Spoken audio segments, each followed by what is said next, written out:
माधवलैंड थोड़ा विस्तृत अर्थ में है, मगर फिर भी यहाँ MY समीकरण और प्लस दलित ने मिल करके एक अच्छा रिजल्ट दिया है। लेकिन मुझे तो लग रहा है जो जो 7 से 9 आप बोल रहे हैं, ये 9 या 10 भी हो सकता है। मैक्सिमम लेवल वाला जो है मैं इंडिया गठबंधन के की ओर देख रहा हूं। मैं अपने अनुभव को जोड़ते हुए इसमें कह रहा हूं कि ये मैक्सिमम लिमिट जो है वो इंडिया गठबंधन को मिल सकता है। जी, मैक्सिमम लिमिट की बात आप कर रहे हैं, इंडिया गठबंधन को मिल सकता है। ये जरा अनिल सिन्हा जी, आपसे भी, इस क्षेत्र को आप भी बहुत अच्छी तरह से जानते हैं, कैसे देखते हैं इन आंकड़ों को? तो सीटें मिल रही हैं इसको, वहां पर जेडीयू के साथ भी यादव लोग, मतलब यादव उनके, मुझको जहां तक ध्यान में आ रहा है कि विजेंद्र यादव और उमेश यादव दोनों जेडीयू के ही ये है, क्या कहते हैं, लोग रहे और बड़े कद्दावर नेता रहे हैं।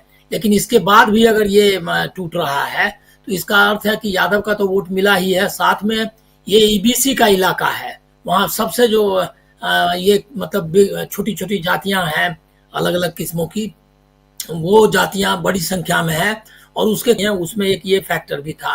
तो अब लग रहा है क्या कि इस बार जो है ये दोनों फैक्टर जो है उसमें ये हुआ है, मतलब टूटा है, और जिसकी वजह से ये आपको सीटें दिख रही हैं। मैं प्रेम कुमार जी से सहमत हूं कि सीटें बढ़ भी सकती हैं, क्योंकि जो ट्रेंड है, अगर ईबीसी और वोट उनका टूटा है, अगर इसका जेडीयू और बीजेपी कंबाइन का, तो उसका मिल सकता है। लेकिन तब इसका अर्थ ये है कि तब अगर हम लोग उसको ये करें, प्रोजेक्ट करें अगर इसको, तो बिहार की तस्वीर और मतलब बदलती हुई नजर आएगी, जिसमें कि जेडीयू थोड़ा आरजेडी से कॉम्पीट करेगी, लेकिन उनके बीच का फासला ज्यादा रहेगा, ऐसा मानकर चलना चाहिए। अगर ये ट्रेंड अगर रहा इसी तरह का, तो आपको दूसरे क्षेत्रों में आपका तो ये जो है सर्वे आ ही रहा है, तो एग्जिट पोल पता चलेगा। लेकिन इससे मैं यही निष्कर्ष निकालूंगा कि इसका मतलब कि जो जेडीयू और आरजेडी का फासला जो है वो क्लोज जो कंटेस्ट है वो नहीं रहेगा, गैप रहेगा थोड़ा सा। बीजेपी को तो मैं अभी भी थर्ड ही मान रहा हूं। जी, बीजेपी को अभी भी आप थर्ड मान रहे हैं। चलते थोड़ा आगे बढ़ते हैं, ये कोसी की बात थी, कोसी के बाद मिथिला की बात करते हैं हम। मिथिला में क्या सीन है, मिथिला का सूरत हाल आपको बता दूं कि मिथिला में 3 जिले हैं, 30 सीटें हैं, और 3 जिले दरभंगा, मधुबनी, समस्तीपुर। दरभंगा, मधुबनी, समस्तीपुर बहुत महत्वपूर्ण, और इन तीनों जिलों में, खासकर दरभंगा और मधुबनी में, बीजेपी एनडीए काफी मजबूत रही है। बीजेपी या एनडीए गठबंधन मजबूत माना जाता रहा पहले, लेकिन इस बार क्या है मिथिला का हाल, ये समझेंगे। मिथिलांचल, और ये भी कोसी का ही क्षेत्र है, बहुत इंपॉर्टेंट, यहाँ पे कोसी का ही क्षेत्र है, ये भी जरा वो भी हम समझते हैं कि मिथिलांचल में यहाँ पर क्या सीन है, वो भी समझेंगे। जरा स्क्रीन पर ले आइए इनको। दरभंगा, मधुबनी, समस्तीपुर, तीनों में 10-10 सीटें, तीनों जिलों में 10-10 सीटें हैं। दरभंगा में, मधुबनी में, समस्तीपुर में 10-10 सीटें। जरा समझें कि यहां क्या सूरत हाल है। मिथिला में 30 सीटों वाले मिथिला, ये देखिए, एनडीए को 9 से 11, इस बार पलटता हुआ मिथिलांचल दिखाई दे रहा है। एनडीए को 9 से 11 सीटें, इंडिया गठबंधन को 19 से 21 सीटें, और अदर्स का खाता नहीं खुल रहा है यहां पे। एनडीए, इंडिया और अदर्स, यानी 30 सीटों वाले मिथिलांचल में एनडीए के खाते में यहां 9 से 11 सीटें, इंडिया गठबंधन के खाते में 19 से 21 सीटें, और अदर्स के खाते में कोई भी सीट नहीं। यानी साफ साफ दिख रहा है कि मिथिलांचल भी इस बार पलट गया है। मिथिलांचल जहां मजबूत स्थिति में, और यहां पर बहुत मजबूती के साथ चुनाव लड़ने की कोशिश की गई, मैथिली ठाकुर को लाया गया, और जो लोक गायिका हैं, और वहां पर प्रचार के लिए बड़े बड़े नेता पहुंचे, नरेंद्र मोदी से लेकर अमित शाह तक उस क्षेत्र में पहुंचे। लेकिन क्या वहां बीजेपी इस बार कुछ ज्यादा नहीं कर पाई, या एंटी इनकम्बेंसी फैक्टर है, या यहां पर नीतीश बाबू को किनारे करने वाला फैक्टर है, ये सब कुछ समझेंगे। एनडीए, इंडिया और अदर्स, ये तमाम आप लोग देख लीजिए। यहां आप लोगों ने भी दरभंगा का और मैथिली ठाकुर को लेकर काफी चर्चा होती रही आंचल, लेकिन क्या लगता है यहां जब हम ये 3 सीटें, समस्तीपुर, भी हम लोग गए थे, याद कीजिए। समस्तीपुर के बगल में सराय रंजन विधानसभा क्षेत्र भी गए थे हम लोग, समस्तीपुर भी गए थे। समस्तीपुर से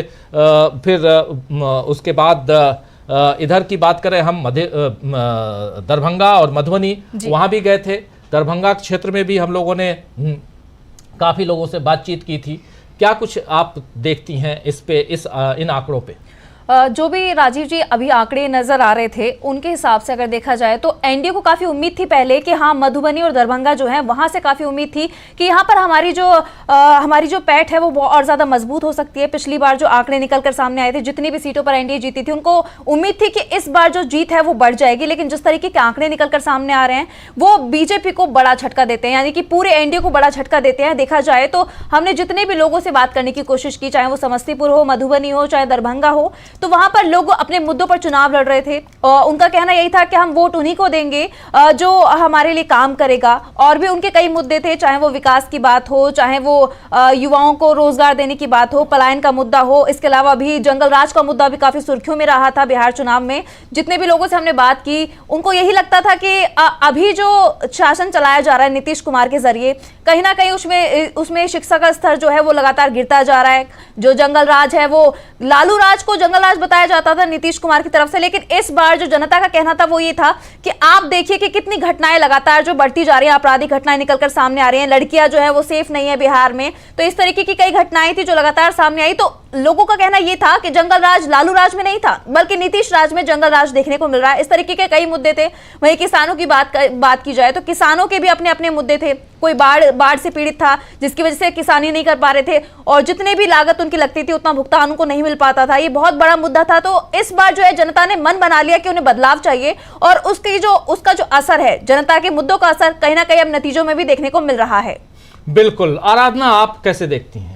राजीव जी, मुझे लगता है कि ये जो आंकड़े हैं वो एकदम सचमुच जो हकीकत है वहां की वो बयान कर रहे हैं। एनडीए और इंडिया ज्यादा मजबूत दिखाई दे रहा है, क्योंकि मिथिलांचल क्षेत्र में अगर बात करें, जैसा भी आपने जिक्र भी किया कि वहां से मैथिली ठाकुर को बीजेपी ने मैदान में उतारा और काफी एफर्ट लगाया गया, प्रचार प्रसार से लेकर खुद प्रधानमंत्री मोदी वहां पहुंचे हुए थे। लेकिन जिस तरह मैथिली ठाकुर का मिथिला का सम्मान वाला मुद्दा उन पर ही बैकफायर कर गया, जिस तरह मिथिला का पाग उन्होंने उसे लेकर जिस तरह बर्ताव किया, उसके बाद से लगातार वो विवादों से घिरी रही। तो मैथिली ठाकुर को लाने का जो सोच थी इसके पीछे बीजेपी की, वो कहीं ना कहीं इस वजह से फेल होती दिखाई दी। और यही नहीं, जनता के जो मुद्दे थे उनसे जो जुड़ाव होना चाहिए था, मैथिली ठाकुर का वो जुड़ाव नजर नहीं आया लोगों को, इसलिए भी ऐसा लोग उनसे जुड़ नहीं पाए बहुत, ये भी दिखाई दिया। वहीं अगर अभी हम बात कर रहे थे सराय रंजन सीट की, तो वहां तो हम गए भी थे, वहां हमने लोगों से मुलाकात भी की थी। वहां अगर देखा जाए तो विजय चौधरी, जो कि पिछले 3 बार से जेडीयू के विधायक रहे हैं, वो मैदान में है, और उनके खिलाफ आरजेडी से अरविंद कुमार सहनी मैदान में उतरे हुए हैं। तो मुझे लगता है कि इस बार मुकेश सहनी का इंडिया गठबंधन में शामिल होना इंडिया गठबंधन को, महागठबंधन को एक एज दे रहा है इस क्षेत्र में, क्योंकि यहां पर मल्लाह वोटरों की एक अच्छी खासी संख्या है। और खासकर जिस तरह राहुल गांधी जो मछुआरों के साथ तालाब में उतरकर उन्होंने मछली पकड़ी, तो उससे भी एक लोगों के साथ जुड़ाव बढ़ा। और पूरा अगर बात करूं, महागठबंधन जिस तरह से प्रचार के मैदान में उतरा, बहुत जमीनी स्तर पर, तेजस्वी यादव हो, उन्होंने तो पूरा अपना पैटर्न ही बदल लिया। वो टी शर्ट में चले आए युवाओं से कनेक्ट करने के लिए। तेजस्वी की जितनी रैलियां हैं आप देखिए, वो इस बार सारी रैलियां टी शर्ट में कर रहे थे। वहीं राहुल गांधी की अगर बात करें तो राहुल गांधी हमेशा ही आम लोगों के बीच जिस तरह पहुंचते हैं, इन सभी क्षेत्रों में भी वो उसी तरह पहुंचे, और जिस तरह यहाँ के लोगों के जो मुद्दे थे उन पर जाकर उन्होंने बात की। वहीं एनडीए की बात करें तो एनडीए शायद उन मुद्दों को छूने से दूर रह गया, और एंटी इनकम्बेंसी फैक्टर डेफिनेटली यहां पर दिखाई दे रहा है। विजय चौधरी की अगर बात करें तो पिछले 3 बार वो जीते हैं, लेकिन हर बार उनकी जीत का आंकड़ा घटता गया। पहले वो 33,000 वोटों से जीते, फिर 23,000 और फिर 7,000 वोटों से। तो ऐसे में इस बार जाहिर सी बात है कि ये आंकड़ा और कम हो सकता है। और बिल्कुल जो आंकड़े हमें सामने दिखाई दे रहे हैं कि एनडीए के खाते में इस क्षेत्र की 13 से 17 सीटें जाएंगी और इंडिया के खाते में 26 से 30 सीटें जाएंगी, तो इसकी वजह भी है। तो बिल्कुल ये आंकड़े जो बयां कर रहे हैं वो कहानी हकीकत है। जी, कहानी हकीकत है। जरा प्रेम कुमार जी, फिर प्रशांत जी आपके पास भी आता हूं। प्रेम कुमार जी, यहाँ जरा लेकर आइए, स्क्रीन पे भी लाना चाहता हूं फिर से मिथिलांचल के आंकड़े। बीच बीच पे जो आंकड़े मैं अपनी टीम से कहूंगा कि जिनके बारे में बात कर रहे हैं वो आंकड़े जरूर इधर किनारे रखिए, कम से कम किनारे इस साइड जरूर रखिए। यहाँ मिथिलांचल की 30 सीटें, 30 में से एनडीए की 9 से 11 सीटें आ सकती हैं, इंडिया गठबंधन की सीटें 19 से 21 आ सकती हैं। अगर मीन निकालें आप तो 20 सीटें इंडिया गठबंधन को और 10 सीटें आ सकती हैं। 30 में से 10 सीटें एनडीए को और 20 सीटें सीधे डबल है यहां पर इंडिया गठबंधन, वो भी मिथिलांचल में। प्रेम कुमार जी। जी देखिए, निश्चित रूप से मिथिलांचल का जो एरिया है ये डिसिसिव साबित होगा, क्योंकि मिथिलांचल में एनडीए बहुत अच्छा करने के लिए उम्मीद में थी और पहले भी उनके अच्छे रिजल्ट रहे थे। अगर दरभंगा, मधुबनी, समस्तीपुर क्षेत्र में आपको इंडिया गठबंधन बेहतर कर रहा है तो ये लीड जो है और बहुत अच्छा कर रहा है। ये लीड लगभग 12-13 सीटों का लीड है यहाँ पर। तो ये एक तरह से 2/3 1/3 में बटा हुआ है। तो ये इलाका वास्तव में निर्णायक साबित हो रहा है इंडिया गठबंधन के लिए कि वो यहाँ वर्चस्व और लीड स्थापित करे। तो देखिए, मधुबनी जैसे इलाकों में सब लोग जान रहे हैं, यहाँ मैथिली ठाकुर भी लड़ रही हैं, प्रतीकात्मक हैं, युवा है, मोदी जी की पसंद है, और इसके बावजूद ये इलाका अगर इंडिया गठबंधन जीतता हुआ दिख रहा है तो ये बड़ी बात है और हमें लगता है पूरा चुनाव परिणाम को यहाँ से हम देख सकते हैं। ये बिल्कुल जरा प्रशांत टंडन जी को भी और स्क्रीन पर प्रशांत जी को भी ले आइए, तमाम साथियों को ले आइए स्क्रीन पे। और प्रशांत जी, कैसे आप देखते हैं दो आंकड़े आपके सामने प्रशांत जी, एक मिथिलांचल और दूसरा कोसी। कोसी एक स्विंग रीजन है। ये पहले आरजेडी का स्ट्रांग होल्ड था। अभी मित्रों ने बताया कि वो यादव लैंड भी उसको कहते हैं, मधेपुरा को खासकर। वहां पे पिछले इलेक्शन में एनडीए की बढ़त थी और वापस अगर वहां पे आरजेडी आई है वापस जीत कर, इसका मतलब है कि इसका असर पूरा का पूरा जो है वो जाने वाला है। पूरे पूरे पूरे बिहार में इसका असर होगा। पिछले इलेक्शन में एनडीए को यहाँ से 10 सीटें थी और अभी आप एनडीए को बहुत पीछे आप दिखा रहे थे, तो 3, 4 या 5 सीटें दिखा रहे थे। तो अगर एनडीए यहाँ पे आधे में जा रही है तो ये स्विंग स्टेट है, ये पूरे स्टेट का मिजाज आपको बता रहा है। और इसके बारे में कभी कहा जाता था कि ये यादवों का स्ट्रांग होल्ड है और कभी इसके बारे में कहा जाता था कि रोम पोप का और मधेपुरा गोप का। तो लगता है कि वो कहावत जो है फिर से जो है वो सार्थक होगी। तो आरजेडी अपना खोया हुआ जनाधार इस एग्जिट पोल के मुताबिक वापस लेती हुई दिखाई दे रही है, जिसका असर पूरे बिहार में होगा। दूसरा कि जो आईपी गुप्ता की पार्टी है, इंडियन इंक्लूसिव पार्टी, ये नई एंट्री है महागठबंधन में और उसका भी असर यहाँ पे दिखाई देगा। यहाँ वीआईपी पार्टी का भी असर दिखाई देगा और वो सबका असर जो है वो दिखाई दे रहा है। वीआईपी पार्टी के बारे में कहा जा रहा था कि उनका जो वोट बैंक है उसका एक बड़ा हिस्सा अभी भी प्रभावित है बीजेपी से, लेकिन ये शिफ्ट हमको जो दिखाई दे रहा है, ये शिफ्ट पूरे बिहार में जाएगा। जहाँ तक मिथिलांचल की बात है, मिथिलांचल बीजेपी का सबसे स्ट्रॉन्ग रीजन है पूरे बिहार में। पिछले इलेक्शन में मिथिलांचल को राजीव जी 40 से ज्यादा सीटों पे आई, 60 सीटों में से। तो एक तरफा जीत मिथिलांचल मिला था जी, इसमें कोसी को मिलाकर 40 से ज्यादा सीटें थी जी। तो 40 से ज्यादा सीटें आई थी, एक तरफा जीत थी। उसमें अभी रोक लगी है और रिवर्स ट्रेंड है। तो अगर ये रिवर्स ट्रेंड एनडीए के स्ट्रांग होल्ड में है, ये रिवर्स ट्रेंड अगर स्विंग स्टेट में है जो कभी आरजेडी का था वापस आरजेडी में आ रहा है एनडीए में होने के बाद, तो ये एक पूरे स्टेट का जो है वो रिफ्लेक्शन यहाँ पे दिखाई देगा। जी।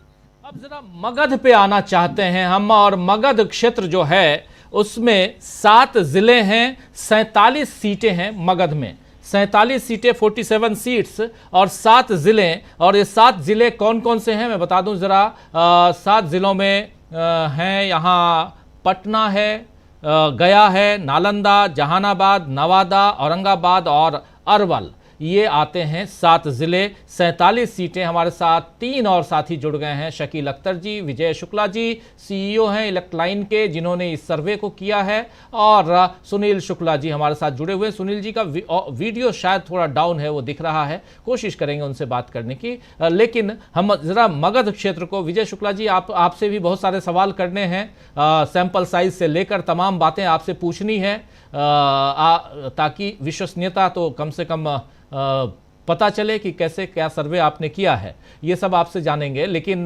पहले खोल लेते हैं अपने एग्जिट पोल का पिटारा। अभी तक 2 हमने खोला है, कोसी 13 सीटें और उसके बाद मिथिला की 30 सीटें, 13 और 30 यानी 43 सीटें। 43 में से 26 से 30 सीटों के साथ इंडिया गठबंधन यहां आगे दिखाई दे रहा है, और एनडीए 13 से 17 सीटों के साथ सेकंड पोजीशन पर पिछड़ता हुआ दिखाई दे रहा है। मगध 47 सीटें, क्या है सूरत हाल मगध का, जरा स्क्रीन पर ले आइए।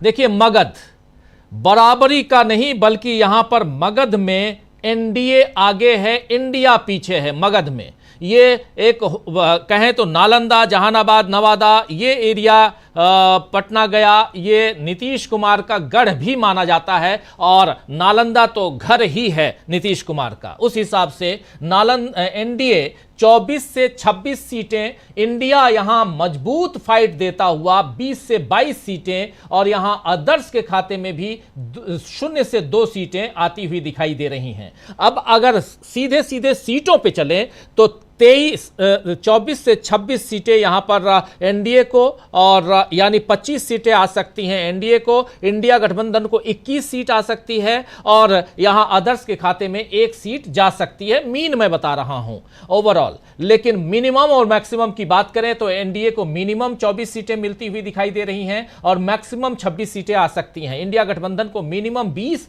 मैक्सिमम 22, और अदर्स को मिनिमम 0 यानी कुछ नहीं, और मैक्सिमम यहां 2 सीटें आ सकती हैं। यह है मगध का क्षेत्र। जल्दी से आना चाहता हूं अनिल सिन्हा जी के पास, और फिर सुनील शुक्ला जी से भी इसी मसले पे बात करेंगे हम। अनिल सिन्हा जी को स्क्रीन पर ले आइए, जरा उनसे समझें कि मगध क्षेत्र क्या कहता है और इसमें ये आंकड़े क्या कहते हैं। और ऊपर आप देखिए 90 सीटों के आंकड़े हम आप तक ला चुके हैं। 90 सीटों में से यहां जरा एनडीए के उसको ठीक कीजिए, 37 से 43 सीटें एनडीए को और 46 से 52 सीटें इंडिया गठबंधन को आ रही हैं। जल्दी से स्क्रीन पर ले आइए हमारे साथियों को और जरा समझें। अनिल सिन्हा जी, ये जो मुझको लग रहा है क्या कि यहाँ रिकवर किया है ये एनडीए ने, अब उसका ब्रेकअप क्या है बीजेपी और इसका जेडीयू का। लेकिन इसका मतलब है कि जेडीयू जो मतलब नीतीश कुमार को ये मिला है, मतलब नीतीश कुमार को रिटेन करने के पक्ष में लोगों ने वोटिंग की है। और ब्रेकअप के बाद ही मैं असली जो समीकरण है उसके बारे में बता सकता हूं। लेकिन इसका मतलब ये है, एक तो पहले से भी हम लोग जो बात कर रहे हैं उसका तो आधार ये था ही कि जो ये मतलब इनका मतलब नीतीश कुमार का जो रिवाइवल हुआ है, वो एंटी इनकम्बेंसी जो उन्होंने ब्लंट कर दी, उसका फायदा उनको मिलेगा और वो दिखाई दे रहा है। और दूसरा है ये कि ये जो इलाके हैं, इन इलाकों में कुछ इलाके ऐसे हैं जिसमें कि जो आप नीतीश जी जो कहते रहते हैं कि काम हुआ है न जी, तो वो जो काम हुआ है वो काफी काम मतलब वो इलाके उनके ही इलाके हैं। तो उसमें मान लिया नालंदा यूनिवर्सिटी का ये है, प्रचार है, या कुछ इस तरह के मतलब आप जिसको आप डेवलपमेंटल वर्क्स कह सकते हैं। इसमें मगध में आपने पता नहीं पटना की सीट आपने इसमें इंक्लूड किया है या नहीं। अगर पटना का सीट इंक्लूड किया है तो उससे भी लग रहा है कि अर्बन इलाकों में पटना है, गया है, नालंदा, पटना, गया, नालंदा, जहानाबाद, नवादा, औरंगाबाद और अरवल, ये 7 जिले हैं। पटना, गया, नालंदा, जहानाबाद, नवादा, औरंगाबाद, अरवल। हाँ, तो ये जो आपने किया इसमें 2 आप, एक तो पटना को इसलिए अलग कर दीजिए कि इसमें जो है अपर कास्ट वोटर्स जो है उनको समर्थन किया है, लेकिन वहां पर यादव भी वोटर्स हैं, बड़ी संख्या में। तो और उसमें आपने इनकी सीट में पता नहीं इसका क्या हुआ, जिसमें कि सुशांत सिंह की बहन जो है दिव्या गौतम खड़ी थी, वो उसके रिजल्ट भी देखने इम्पोर्टेंट है। तो वो जो है वो ये इलाका में हमको लग रहा है क्या कि जो ये जहानाबाद का इलाका है या औरंगाबाद है, ये सब स्ट्रांग होल्ड्स, कुछ जो सीटें हैं वो स्ट्रांग होल्ड है इसका मतलब अपर कास्ट का, जहाँ फाइट भी है ग्राउंड पे। तो वो है, वो देखना होगा। अरवल में फिर क्या ये आया है, क्योंकि कुशवाहा वोट्स का टर्निंग क्या हुआ है, ये सब देखना होगा। तो लेकिन इसमें इसका मतलब, लेकिन मुझको लग रहा है कि मेजर फैक्टर ये है कि एंटी इनकम्बेंसी जो नीतीश के खिलाफ है वो दिखाई नहीं देती है। और जो कास्ट इक्वेशंस है उसमें भी उन्होंने जो कैंडिडेट्स दिए हैं दूसरे, मतलब जो आरजेडी सपोर्टिंग ये के लोग मतलब यादव दिए हैं या ये कैंडिडेट्स, वो भी जीते होंगे इस तरह लग रहा है। तो वो इंडिविजुअल सीट्स के बारे में, लेकिन अभी इससे यही नतीजा निकलेगा।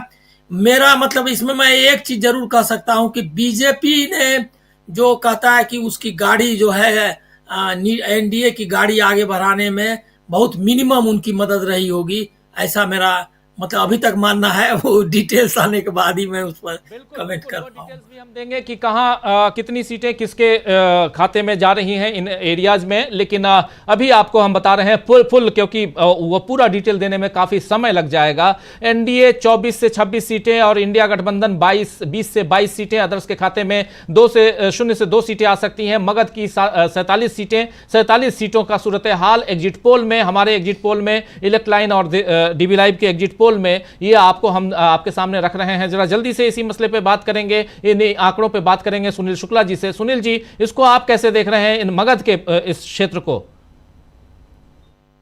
मैं राजीव जी, अरवल इस मगध में इतनी सीटें एनडीए को कहां से मिलेंगी मुझे नहीं समझ में आता, क्योंकि अगर नालंदा और नवादा को छोड़ दिया जाए तो पटना में पाटलिपुत्र में मीसा भारती चुनाव जीती 2024 में, 2 में से 1 सीट महागठबंधन के पास है।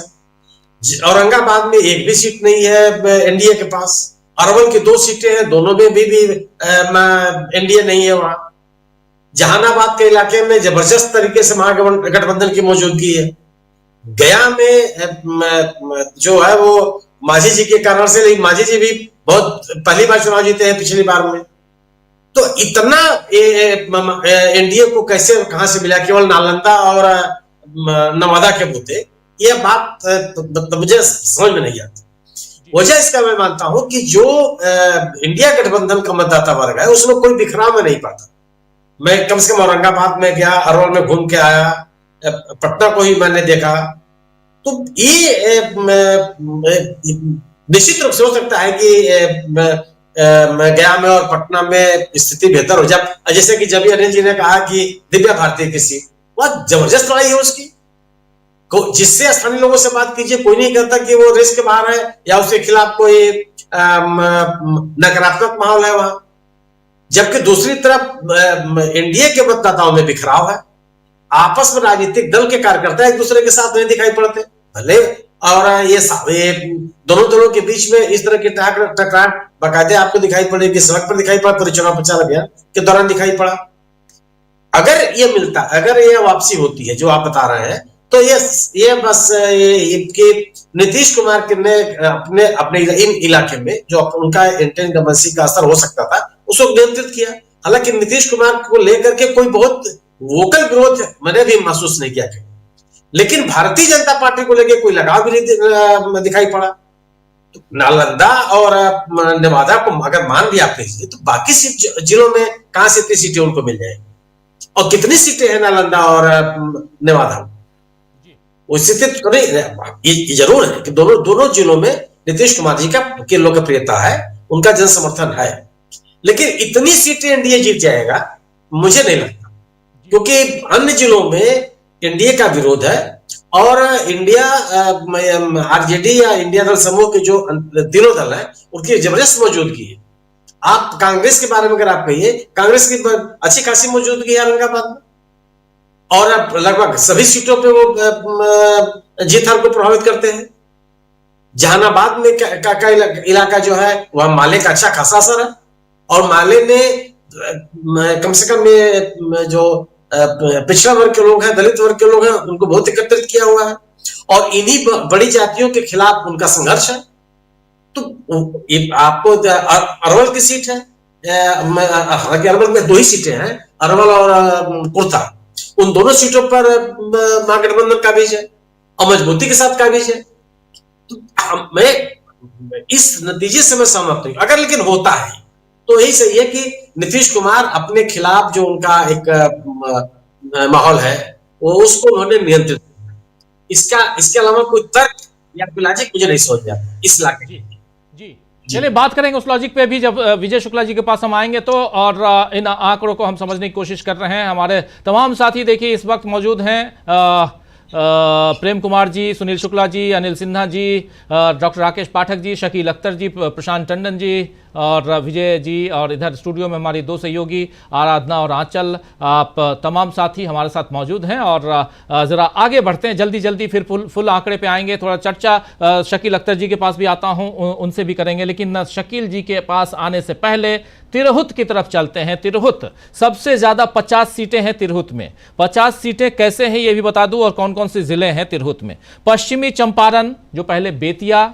पश्चिमी पूर्वी चंपारण मोतिहारी, और फिर पश्चिमी चंपारण, पूर्वी चंपारण मुजफ्फरपुर, सीतामढ़ी, शिवहर, वैशाली, 6 ज़िले 50 सीटें, 6 ज़िले 50 सीटें तिरहुत की। और यहाँ पर क्या है सूरत हाल, तिरहुत में 50 सीटों में कौन बाजी मार रहा है। पश्चिमी चंपारण, पूर्वी चंपारण, यहाँ भी काफ़ी मेहनत की थी नरेंद्र मोदी ने। और वो शुगर का कारखाना याद है ना, चीनी, जहाँ चाय पीने वाले थे नरेंद्र मोदी जाकर पिछली बार कह के आए थे, वो आज भी वैसी ही है। क्या इसका असर पड़ा है? वहाँ के वोटर्स जब आज वोट देने के लिए गए तो क्या उन्होंने वो चीनी के स्वाद को चखने की कोशिश की या स्वाद मजा चखाने की कोशिश की है? ये सब कुछ इसमें रिफ्लेक्ट होगा इन आंकड़ों में। आंकड़े ले आइए जरा स्क्रीन पर और समझेंगे कि तिरहुत में जो जहां पश्चिमी, ये देखिए तिरहुत 50 सीटें एनडीए के खाते में 16 से 18, और यहां पर डबल से बाजी मारते हुए इंडिया गठबंधन 31 से 33 सीटें इंडिया गठबंधन को तिरहुत में 31 से 33, और आदर्श 0 से 2। आदर्श जो हैं यहां पर प्रशांत किशोर साहब कहां हैं? वो दिखाई नहीं दे रहे हैं, मुझे कहीं नहीं दिख रहे हैं प्रशांत किशोर जी। और काफी मेहनत की, खूब पैसा लुटाया, खूब, बिल्कुल पानी की तरह पैसे बहुत कमा लिए थे, लुटा दिए, कोई दिक्कत नहीं। लेकिन बात यह है कि जिस ढंग से मीडिया में ढिढोरा पीटा जा रहा था वैसा कुछ दिखाई नहीं दे रहा है।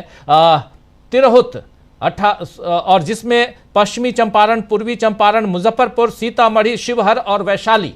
वैशाली आप जानते हैं लोकतंत्र की जननी कहा जाता है बिहार को, तो उसका एपी सेंटर वैशाली है। और इसी वैशाली से क्या फिर से लोकतंत्र को मजबूत करने की यहां पर कवायद शुरू हो गई है? इंडिया गठबंधन को 31 से 33 सीटें, अगर 50 सीटों में से यानी 32 सीटें कुल जमा दोनों को अगर मिलाकर देखा जाए तो 32 तो आ ही रही हैं, मिनिमम 31 और मैक्सिमम 33, और एनडीए यहां पर पिछड़ता हुआ 16 से 18, यानी मैक्सिमम देखा जाए, दोनों का मीन निकाला जाए तो 17 सीटें। शकील अख्तर जी के पास आना चाहता हूं, फिर तमाम साथी हमारे बिहार से जुड़े हुए 3 साथी भी मौजूद हैं, उनसे भी बात करेंगे। प्रशांत जी भी मौजूद हैं, इधर 2 हमारे सहयोगी आंचल आराधना भी हैं, और इस एरिया में मुजफ्फरपुर में तो फर्स्ट पेज के चुनाव में भी हम लोग गए हुए थे। और शकील जी कैसे देखते हैं इसको आप? अभी तक के आंकड़ों पे आप बात कर सकते हैं पूरा। जी राजीव जी, जो अभी तक आपने बताया उससे कुछ बातें बहुत साफ हुई हैं। उसमें जो सबसे पहली बात है कि जिन आदर्श का सबसे ज़्यादा शोर मचा हुआ था वो आदर्श कहीं नहीं है, जिसमें प्रशांत किशोर, आम आदमी पार्टी, मायावती, ओवैसी, सिर्फ तिरहुत में आपने बताया कि 2 सीटें मिलने की संभावना है आदर्श को, और बाकी जो 4 क्षेत्र आपने बताए उसमें कहीं नहीं है। दूसरी जो एक बात बहुत स्पष्ट हुई है, बहुत साफ हुई है इन 4 क्षेत्रों के बारे में, कि बीजेपी लगातार पीछे चल रही है। जो मिथिलांचल में सबसे बड़ी पार्टी बनके उभरी थी 2020 में, वहां पे अगर एनडीए पीछे है तो उन्हीं की वजह से पीछे है। और जिन नीतीश कुमार को उन्होंने मुख्यमंत्री बनने की घोषणा नहीं की थी, उन्हीं नीतीश कुमार की वजह से वो मगध में थोड़ी सी टक्कर लेते हुए दिख रही है। निश्चित ही रूप से जो हमारे साथी बता रहे हैं मगध में खासतौर से नालंदा और राजगीर में काम हुआ है, नीतीश कुमार ने किया है काम और उसका असर दिख रहा है। तो ये जो बात कही जा रही है कि एंटी इनकम्बेंसी नहीं है बिहार में, वो थोड़ा आधा सच है। एंटी इनकम्बेंसी है मगर नीतीश के खिलाफ उतनी नहीं जितनी मोदी के खिलाफ है।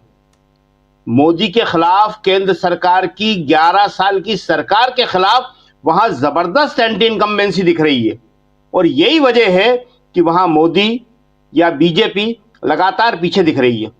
एक और बात जो बड़ी प्रमुख है कि महागठबंधन हर क्षेत्र में, 4 क्षेत्र आपने दिखाए, अच्छा करता हुआ दिख रहा है। समान रूप से उसका प्रभाव है पूरे बिहार के अंदर। तो ये अभी तक का जो आपका सर्वे है, एग्जिट पोल है, वो लोगों के मन की थाह जो है वो ठीक से बता पा रहा है। एक बात यहां हम और बोल दें कि बहुत सारे चैनल जो हैं जिन्हें हम गोदी मीडिया कहते हैं आमतौर पे, वो सब एक अलग कहानी दिखा रहे हैं। तो हमने जो एक शब्द इस्तेमाल किया कि मन की थाह, तो मन की थाह वो नहीं दिखा रहे कि वोटर वोट डाल के क्या आए, वो ये बता रहे हैं कि वो क्या चाहते हैं। वो अपनी चाहना को, अपनी इच्छाओं को एग्जिट पोल के माध्यम से प्रदर्शित कर रहे हैं। देखते हैं क्या होगा, ये एक बहुत ही अलग विषय है। लेकिन जिस तरह से पूरा एक तरफा दिखाया जा रहा है गोदी मीडिया के ऊपर, वो बिहार के लोगों के साथ फिर वैसा ही धोखा होने वाला है जैसा 2024 के लोकसभा चुनाव में हुआ था, जब आपने डीबी लाइव ने एकमात्र ऐसा चैनल था जिसने सही संख्या दिखाई थी कि मोदी बहुमत नहीं पाने जा रहे हैं, 240 के आसपास मोदी जी रुकने जा रहे हैं। और आज अभी जो है और कौन से चैनल दिखा रहे हैं हमें ज्यादा नहीं मालूम, लेकिन गोदी मीडिया के बारे में लगातार क्योंकि हमारे पास रिपोर्ट आ रही है, लोग बता रहे हैं फोन कर करके कि देखिए साहब इसने ये दिखाया, तो वहां पे जिस तरह से एक तरफा दिखाया जा रहा है पूरा का पूरा, वो एग्जिट पोल का जो अवधारणा है या एग्जिट पोल पे लोगों का जो विश्वास है वो इसीलिए टूटता है इनकी वजह से। जी राजीव जी। जी बिल्कुल बिल्कुल आप सही कह रहे हैं। यहां पर 140 सीटें जो अभी तक एग्जिट पोल में हम लोग दिखा चुके हैं, 140 सीटों में से 53 से 61 सीटें एनडीए को, जो सत्तारूढ़ गठबंधन है अभी, और इंडिया गठबंधन को 77 से 85 सीटें आती हुई दिखाई दे रही हैं। अदर्स के खाते में 0 से 4 सीटें, या तो 0 आ सकती हैं, मैक्सिमम 4 आ सकती हैं, दोनों का मीन निकालें तो 2 सीटें आ सकती हैं अदर्स के खाते में। और ये सूरत हाल है बिहार का। और इसमें आखिर कौन बाजी मारेगा? अभी तक हमने देखा कि मगध के एरिया में नीतीश बाबू का कुनबा जो है एनडीए, वो लीड लेता हुआ 2-3 सीटों से लीड लेता हुआ दिखाई दिया। बाकी अभी तक 3, इसके अलावा कोसी है, मिथिलांचल है और तिरहुत है, इन तीनों में पिछड़ता हुआ एनडीए गठबंधन दिखाई दे रहा है। अब एक प्रदेश और है, उसको कहते हैं अंग प्रदेश। वो डिमांड भी है, भागलपुर और मुंगेर का पार्ट ये एरिया है, अंग प्रदेश कहते हैं इसको। और अंग प्रदेश में कहा माना जाता है कि जो ये एरिया कर्ण का एरिया है, महाभारत कालीन कर्ण का एरिया, इसलिए अंग कहा जाता है। तो अंग क्षेत्र में 8 सीटें, 8 जिले हैं टोटल, भागलपुर, बांका, मुंगेर, जमुई, खगड़िया, लखीसराय, बेगूसराय और शेखपुरा। ये 8 जिले, भागलपुर की 7 सीटें, बांका की 5, मुंगेर की 3, जमुई की 4, खगड़िया की 4, लखीसराय की 2 सीटें, बेगूसराय की 7 सीटें और शेखपुरा की 2 सीटें। कुल मिलाकर 34 सीटें आती हैं अंग प्रदेश में, अंग क्षेत्र में। और ये भागलपुर आप जानते हैं कि कोसे के लिए काफी नाम है भागलपुर का। मुंगेर को बोला जाता है, माना जाता है कि यहाँ अगर योग जिसे अब योगा कहा जाने लगा, योग की जो बिल्कुल एपी सेंटर यही है मुंगेर। तो भागलपुर और मुंगेर अपने आप में जाना जाता है। और तीसरी बहुत इंपॉर्टेंट बात कि भागलपुर अब इसलिए भी जाना जाता है कि उसी क्षेत्र में अदानी साहब को ढेर सारी जमीनें दे दी गई हैं, तो उसका विकास होगा अच्छे से 1 रुपए में। तो चलिए, लेकिन वहां के लोगों ने क्या कहा है, वहां के लोगों ने इन 34 सीटों में किसको कितनी सीटें दी हैं वो देखते हैं। फिर आते हैं अनिल सिन्हा जी हैं, प्रशांत टंडन जी, हमारे तमाम साथियों के बीच आते हैं। जरा जल्दी से अंग क्षेत्र को खोलते हैं, उसका पिटारा 34 सीटों में से किसके खाते में कितनी सीटें। देखिए, एनडीए 14 से 16 सीटें, इंडिया 18 से 20 सीटें और अदर्स यहां नहीं है। लगभग यहां भी इंडिया गठबंधन लीड लेता हुआ दिखाई दे रहा है। आगे बढ़ता हुआ दिखाई दे रहा है। इन एनडीए को 14 से 16 सीटें, इंडिया गठबंधन को 18 से 20 सीटें। जल्दी से आना चाहता हूं, जल्दी पहले अनिल सिन्हा जी के पास, फिर प्रेम कुमार जी, फिर प्रशांत टंडन जी और हमारे तमाम साथियों, इधर हमारी दो सहयोगी स्टूडियो में हैं, इनके पास भी तमाम साथियों के बीच ये अब 14 से 16, 18 से 20 इंडिया गठबंधन अंग क्षेत्र में 34 सीटें हैं और इस ढंग से बंटवारा हो रहा है। मिनिमम 18, मैक्सिमम 20 इंडिया गठबंधन यहां भी लीड लेता हुआ। जरा स्क्रीन पर ले आइए सबसे पहले अनिल सिन्हा जी को। अनिल जी, देखिए ये बहुत इंटरेस्टिंग जगह है, यही अनंत सिंह का एरिया है। अनंत सिंह इसी एरिया मोकामा से हैं और लखीसराय से विजय सिन्हा जिसका वीडियो, जिनका उप मुख्यमंत्री, उनका वीडियो वायरल हुआ था। तो पोलराइजेशन का वहां पर ऐसा लग रहा था कि जिस तरह से विजय सिन्हा जिस तरह के स्टेटमेंट्स दे रहे थे और जिस तरह से ललन सिंह और का स्टेटमेंट आया अनंत सिंह के जेल जाने के बाद, तो ये ऐसा लग रहा था कि एक बैकवर्ड फॉरवर्ड पोलराइजेशन होगा। ये इलाके जो हैं इसमें भूमि मतलब जो अपर कास्ट है उसमें मेनली भूमिहार का मतलब कि डोमिनेंट कास्ट है और मोकामा वगैरह तो लखीसराय वगैरह में तो बहुत ज्यादा डोमिनेंट है। भागलपुर के इलाके में भी उनका है। तो वहाँ एक फाइट भी चलती रहती है। वहाँ जो सोशल फाइट है, ये कन्फ्लिक्ट है, वो बहुत ज्यादा तेज है दियारे के इलाकों में भी। और वहाँ ये जो मिडिल कास्ट हैं वही मतलब जैसे ये इसी इलाके में ये भी है, अपने क्या नाम है उनका, तारापुर में सम्राट चौधरी, ये इसी इलाके में आते हैं। तो ये इलाका बहुत इसमें मिडिल कास्ट और अपर कास्ट इन दोनों के बीच में ग्राउंड पे एकदम कॉन्फ्लिक्ट, एक लंबे समय से खेती के लिए, जमीन के लिए, शहर में वर्चस्व के लिए, ठेकेदारी में, सब में इनका रहता है। काफी मतलब फाइट रहती है।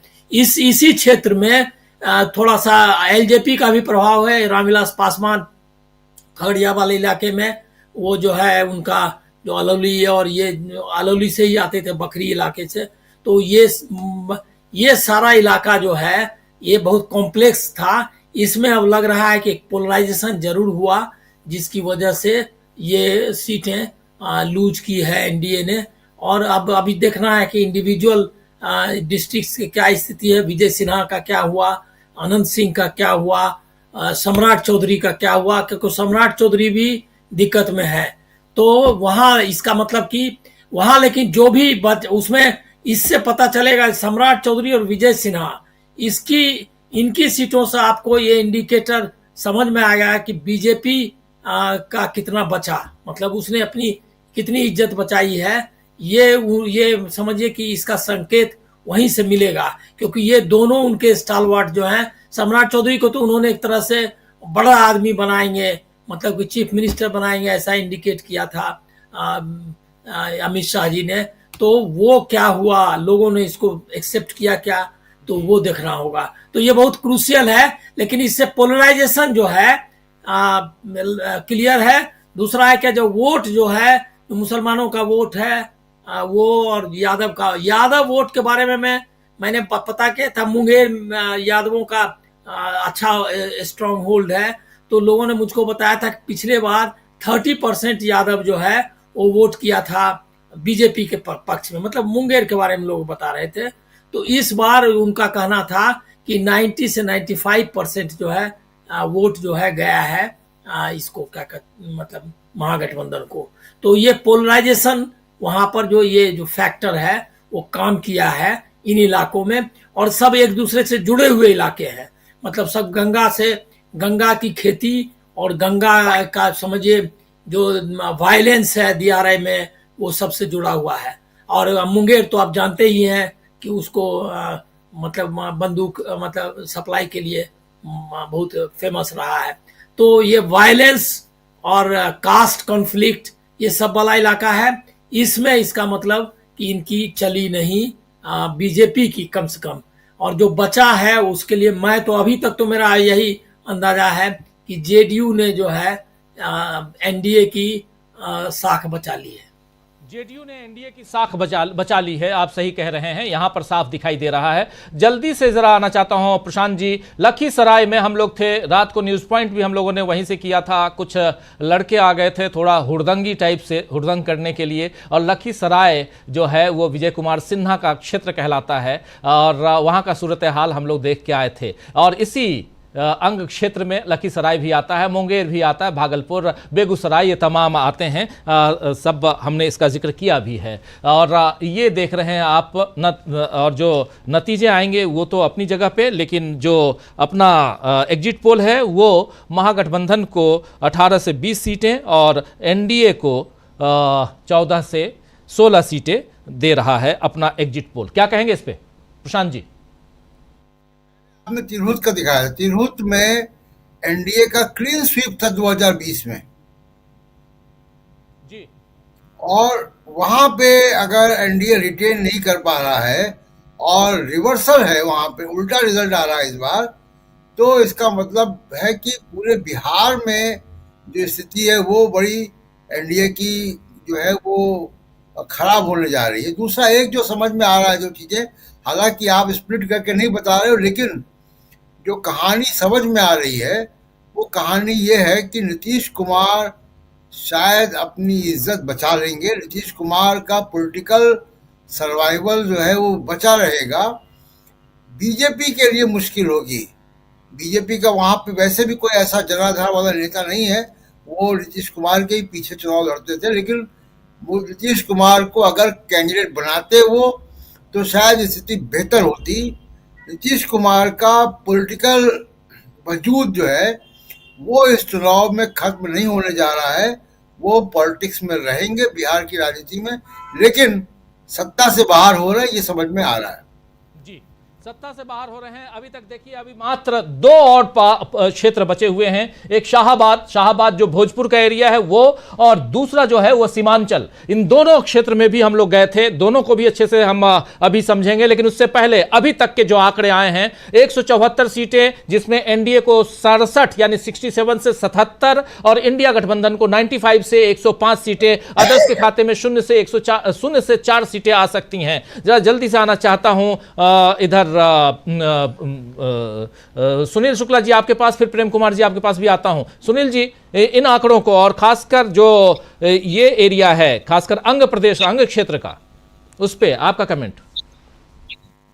नहीं, अंग इस एरिया में चाहे मुंगेर, भागलपुर, जमुई, खगड़िया में, जमुई खगड़िया तो निश्चित रूप से एलजेपी का, रामविलास जी का प्रभाव का क्षेत्र रहा है, लेकिन इस चुनाव में पिछड़े वर्ग का पूरी तरह से कंसोलिडेशन हुआ है।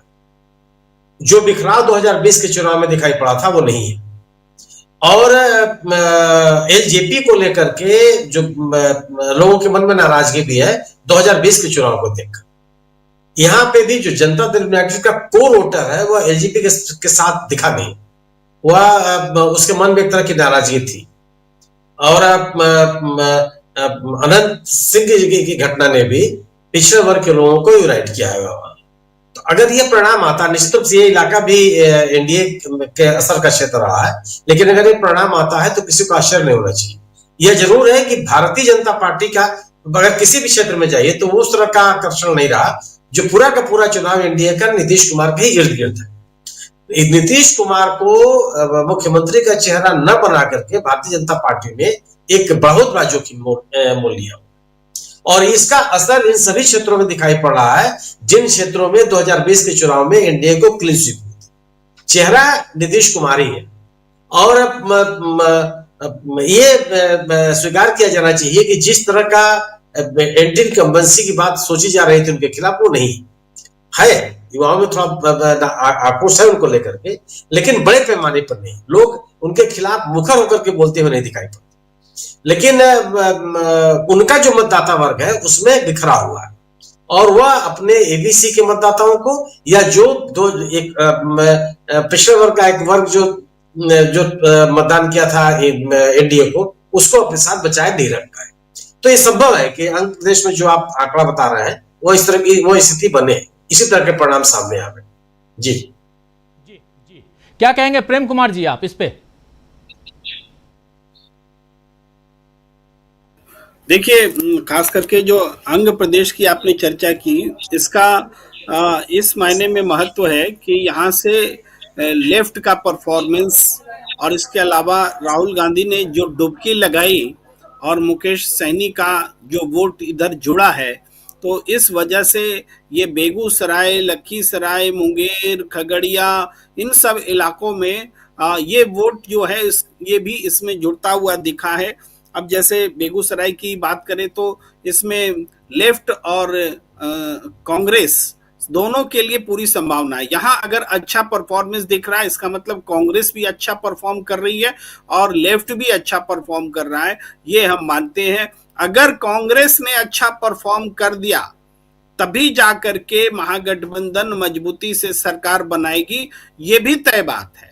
तो ये यहाँ से हम वो सिम्टम्स ले सकते हैं कि आरजेडी ही नहीं, उसके सहयोगी दल लेफ्ट और कांग्रेस दोनों ही अच्छा प्रदर्शन करते हुए दिख रहे हैं। जी जी जी जी, बिल्कुल बिल्कुल आप सही कह रहे हैं। और ज़रा आना चाहता हूं जल्दी से डॉक्टर राकेश पाठक जी आपके पास भी, और फिर अगले आंकड़े में चलेंगे, और फिर विजय शुक्ला जी आपके पास। थोड़ा सा और इंतजार कीजिए विजय जी, बहुत सारे सवालों के साथ आता हूं आपके पास। डॉक्टर साहब, 174 सीटें 95 से 105। देखिए डॉक्टर साहब, अगर ये आंकड़े सही हैं, सही साबित होंगे 14 तारीख को, तो इसमें एक बहुत बड़ा संदेश भी छुपा है। वो संदेश ये है कि प्रधानमंत्री नरेंद्र मोदी ने, उनकी सरकार ने चलते चुनाव में जिस तरह महिलाओं के खाते में 10-10 हजार रुपए डाले, चुनाव आयोग धृतराष्ट्र बनकर कहता रहा ये ऑन गोइंग स्कीम है, निरंतर चलती हुई स्कीम में अगर कोई आर्थिक इमदाद दी जा रही है तो उसे नहीं रोका जा सकता। इन तमाम कोशिशों के बावजूद, प्रधानमंत्री के कट्टा मुजरा जैसे भाषणों के बावजूद, अगर एनडीए बढ़त नहीं बना पा रहा तो ये नरेंद्र मोदी की पूरी राजनीति पर सवालिया निशान लगाए। हम थोड़ा सा ठहर कर पिछले चुनाव पर भी नजर डालें। डॉक्टर साहब, 0.03% मतों से सिर्फ भारतीय जनता पार्टी आगे थी। 0.03%, ये नगण्य के बराबर आंकड़ा है। और उसके बाद नीतीश कुमार की सरकार, ये सारा आर्थिक संसाधन, चुनाव आयोग की सारी कारस्तानी, इसके बावजूद अगर एनडीए गठबंधन पिछड़ रहा है, पिछड़ता हुआ दिख रहा है हमारे आपके एग्जिट पोल में, तो मोदी शाह की राजनीति पर उन्हें खुद अंतःपुर में बैठकर फिर से विचार करना पड़ेगा। क्या कारण है कि महिलाओं ने 10,000 रुपए खाते में मिलने के बावजूद प्रियंका गांधी की बात मान ली कि पैसा ले लो, वोट मत देना? क्या वजह है कि जो युवा महिला वर्ग है, जिनके सामने नौकरी का संकट है, जिन्हें रोजगार चाहिए, जो युवा मतदाता इस बात को समझ रही है कि सिर्फ 10,000 रुपए से पूरे जीवन के लिए भविष्य सुरक्षित नहीं रखा जा सकता, उसके लिए रोजगार जरूरी है। अगर उस युवा मतदाता वर्ग ने, जिसमें महिलाएं भी हैं, युवतियां भी हैं, उन्होंने नरेंद्र मोदी के सारे प्रयास को नकार दिया है, तो यह फैसला सचमुच में होने वाला है। हम नहीं जानते कि बाकी के सारे चैनल, बाकी की सारी एजेंसियां किस आधार पर ये आंकड़े दिखा रही हैं। अभी शकील साहब ने बिल्कुल ठीक कहा कि हम लोग, हमारा डीवी लाइव चैनल 2024 के लोकसभा चुनाव में सबसे सटीक साबित हुआ था। और हम पूरी जिम्मेदारी से कहना चाहते हैं, अभी सोशल मीडिया पर किसी ने मेरे लिए भी लिखा, आप सबके लिए भी लिखा जाता है कि हम लोग मध्य प्रदेश, छत्तीसगढ़, राजस्थान या हरियाणा में या महाराष्ट्र में गलत साबित हुए। हम पूरी जिम्मेदारी के साथ कहना चाहते हैं कि हम कभी गलत साबित नहीं हुए। यद्यपि हम भविष्यवक्ता नहीं हैं, हम ज्योतिषी नहीं हैं। हम लोगों ने उन चुनावों में भी जो कुछ कहा था वो जनता की नब्ज पर, उसकी धड़कन पर हाथ रखकर ही कहा था। वो गलत कैसे साबित हुआ, ये अब राहुल गांधी के खुलासों से सामने आ चुका है। महाराष्ट्र में मतदान के बाद 75-76 लाख वोट बढ़ जाए। आपने शुरू में मुझसे साइलेंट वोटर के बारे में पूछा था, तो ये जो साइलेंट वोटर, ये वाले अगर हैं कि जो गणना में नहीं आ रहे, आंकड़ों में नहीं आ रहे, पहले चरण के मतदान को चौथा दिन, पांचवा दिन, और आज के परिणाम, आज का आंकड़ा हो सकता है 14 तारीख के बाद सामने आए, और इसी तरह लाखों लोग बढ़ जाएं वोटों की गिनती में, तो हमारा और आपका आकलन गलत साबित हो सकता है।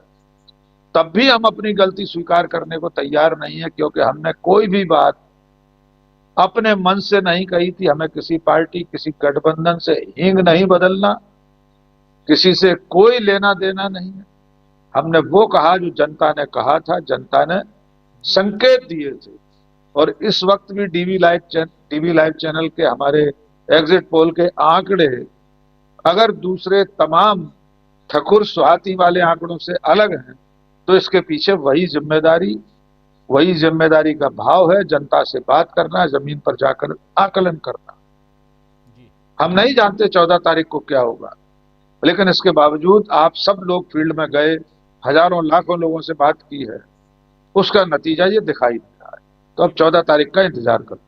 बिल्कुल आप सही कह रहे हैं, 14 तारीख का इंतजार रहेगा यहाँ पर। और अंग क्षेत्र की बात यहाँ पर आप देख रहे हैं, अंग क्षेत्र में 34 से जो इस अभी आप लोग देख रहे थे 34, एनडीए 14 से 16 और इंडिया 18 से 20, ये अंग क्षेत्र की बात है। एनडीए 67 से 77 सीटें, इंडिया 95 से 105 सीटें, अंग क्षेत्र की बात है। लेकिन अंग क्षेत्र से बाहर निकलकर अगर हम शाहाबाद की तरफ चलें, शाहाबाद जो भोजपुर का एरिया है उधर चलें, तो वहां क्या सीन है, क्या सूरत हाल है। शाहाबाद के बारे में आपको बता दूं कि इसमें भोजपुर, जो आरा और बक्सर, कैमूर, रोहतास, सारण, सिवान और गोपालगंज, ये भोजपुर का एरिया और शाहाबाद कहलाता है। 7 जिले हैं, इसमें 45 सीटें हैं। शाहाबाद में 45 सीटें, 7 जिले। लेकिन स्क्रीन पर अभी आप देख रहे हैं अंग क्षेत्र। अब शाहाबाद आइए, शाहाबाद में 45 सीटें, एनडीए को 22 से 24 सीटें यहां मिल सकती हैं। शाहाबाद में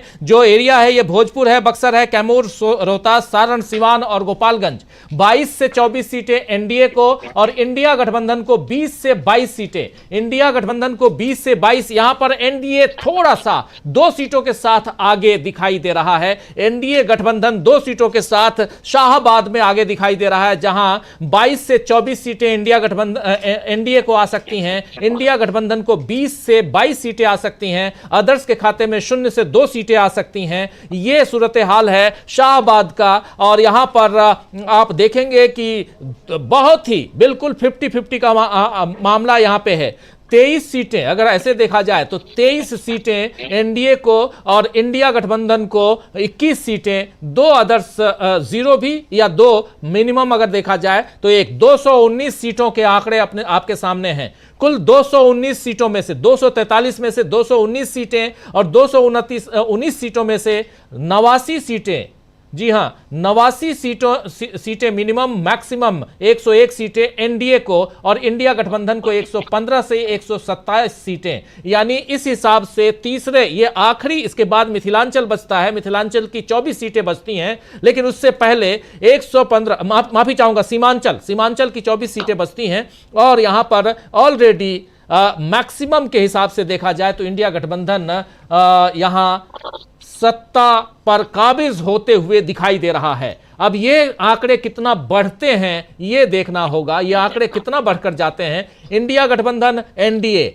और इंडिया गठबंधन, इंडिया को ऑलरेडी बहुमत है, यहां पे आप देख लीजिए, इंडिया गठबंधन को ऑलरेडी बहुमत है। इन आंकड़ों के हिसाब से एनडीए यहां पर पिछड़ता हुआ 89 से 101 सीटें एनडीए के पास। और शाहाबाद की बात करें तो शाहाबाद, भोजपुर, बक्सर, कैमूर, रोहतास, सारण, सिवान और गोपालगंज, इन 7 जिलों को मिलाकर 45 सीटें। इन 45 सीटों का सूरत हाल यहां पे हम रख रहे थे। अब जल्दी से इस पे भी हम विश्लेषण करेंगे, और लेकिन उससे पहले जरा सुनील शुक्ला जी सबसे पहले आपके पास ही आना चाहता हूं, फिर विजय शुक्ला जी आपके पास आता हूं और थोड़ा इन पूरे आंकड़ों के बारे में आपसे समझेंगे। सुनील शुक्ला जी, ये एरिया शाहाबाद का, भोजपुर, बक्सर, कैमूर, रोहतास, सारण, सिवान, गोपालगंज, कैसे देखते हैं आप? जबकि यहां पर आंकड़े कह रहे हैं कि 20 से 22 सीटें महागठबंधन को और 22 से 24 सीटें यहां पर, यानी 2 सीटों की लीड लेते हुए यहां पर दिखाई दे रहा है एनडीए गठबंधन, यानी दोनों ऑलमोस्ट 50-50। नहीं राजीव जी, मुझे फिर इस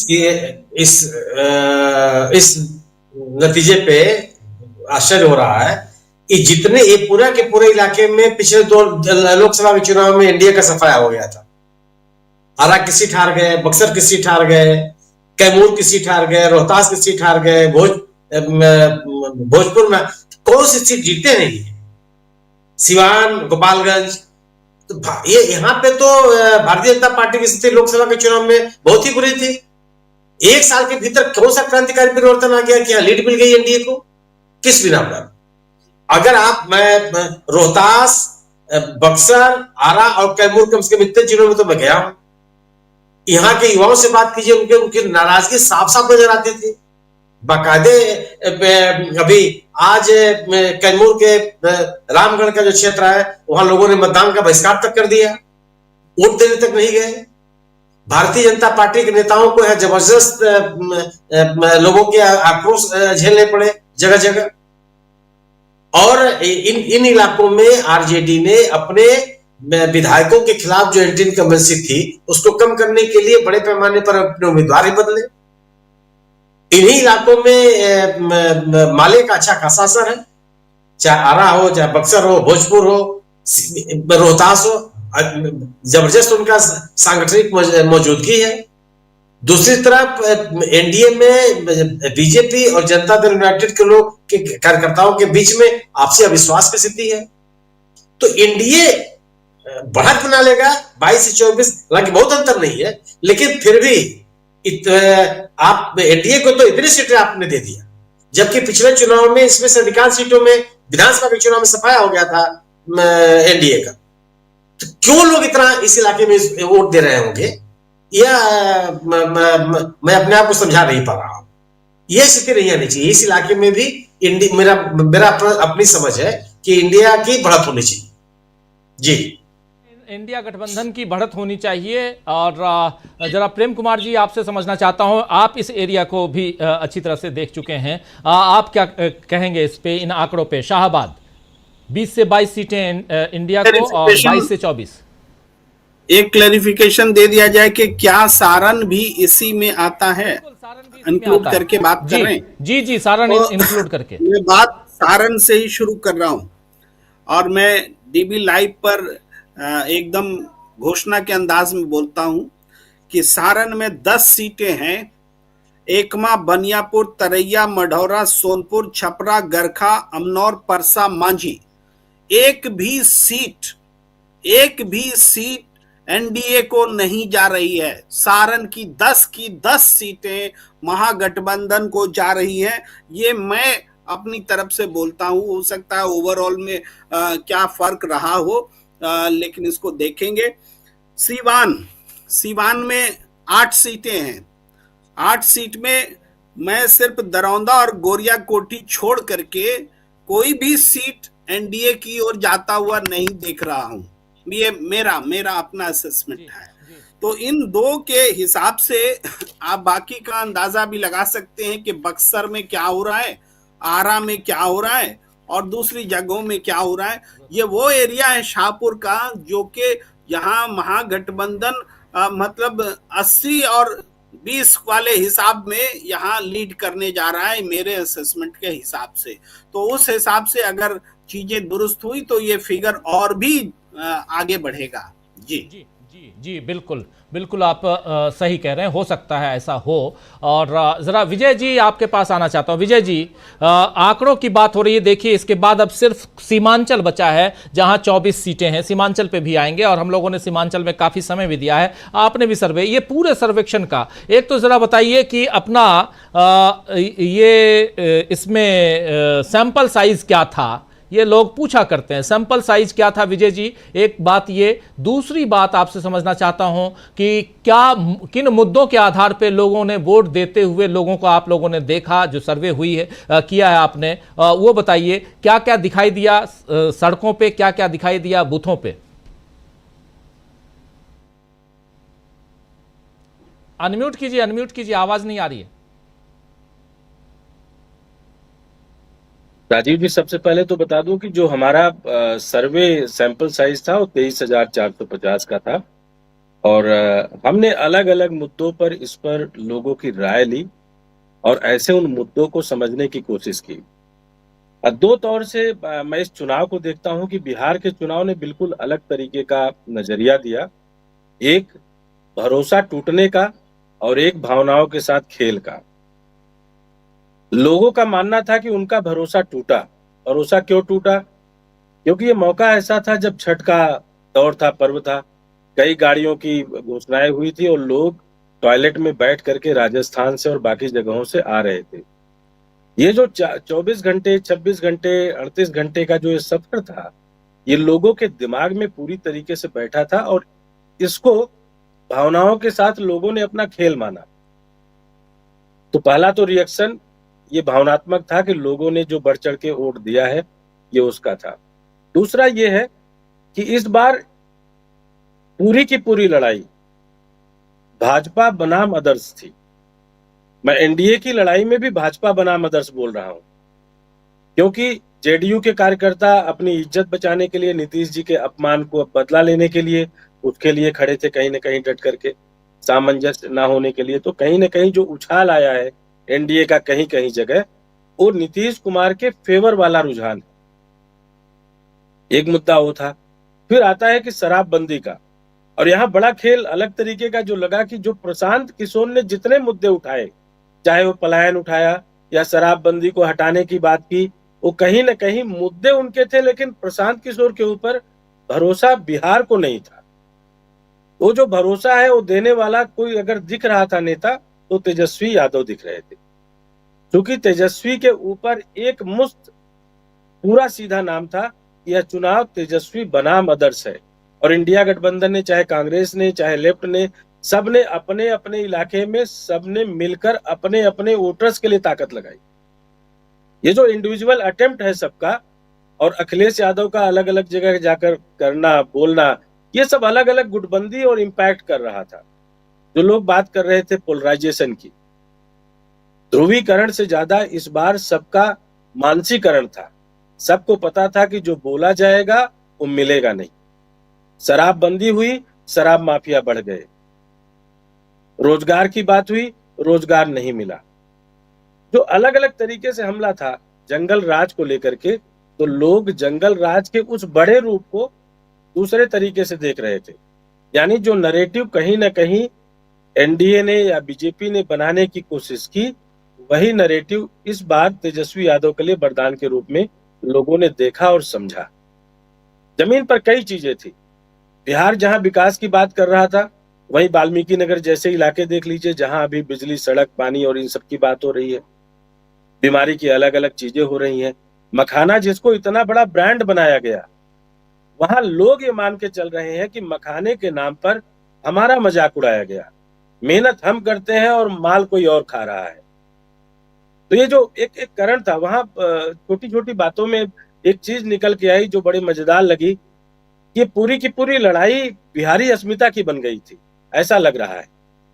क्योंकि जो जिस तरीके से अमित शाह जी ने बोला, जिस तरीके से मोदी जी ने बोला, अटेम्प्ट किया, और नीतीश कुमार को जिस तरीके से साइड लाइन करने की कोशिश की गई, यानी जो उनकी भावना के साथ खेलने की कोशिश की गई, जनता ने इसको एकजुट करके किया और इस पे लगातार हमला कर रहे थे, वोट चोरी के माध्यम से, सर के माध्यम से।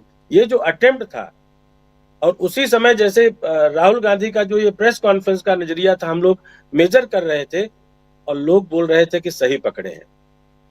ये जो सही पकड़े हैं वाला खेल है, ये मुझे लगता है कि ये हमारे जो रुझान थे, उस रुझान में हम लोगों ने जो रिएक्शंस लोगों का पकड़ा, वो यहाँ दिखाने की कोशिश कर रहे हैं। कुछ जगह जैसे सुनील शुक्ला जी बोल रहे थे कि असहमत है, वहां पर बहुजन ने कुछ खेल अलग, बहुजन समाज पार्टी के जो मायावती का अपना खेल था, उसने कहीं ना कहीं डेंट करने की कोशिश की।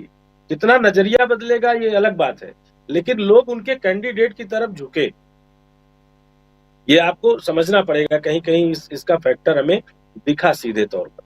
तो कुल मिलाकर जो हमने देखा, मुद्दा वही पलायन और बिहार का इग्नोरेंस और भाषा पर अलग अलग तरीके से लड़ाई, महाराष्ट्र का अपमान, बाकी हर जगह से जो पिन पॉइंट हो रहा था, वो कहीं ना कहीं गुजरात और महाराष्ट्र और दिल्ली, इन सब नतीजों को देखकर और ट्रेन से जो भीड़ गई थी, उसने भरोसा और भावना दोनों के साथ मिल करके शायद उसका जवाब दिया है।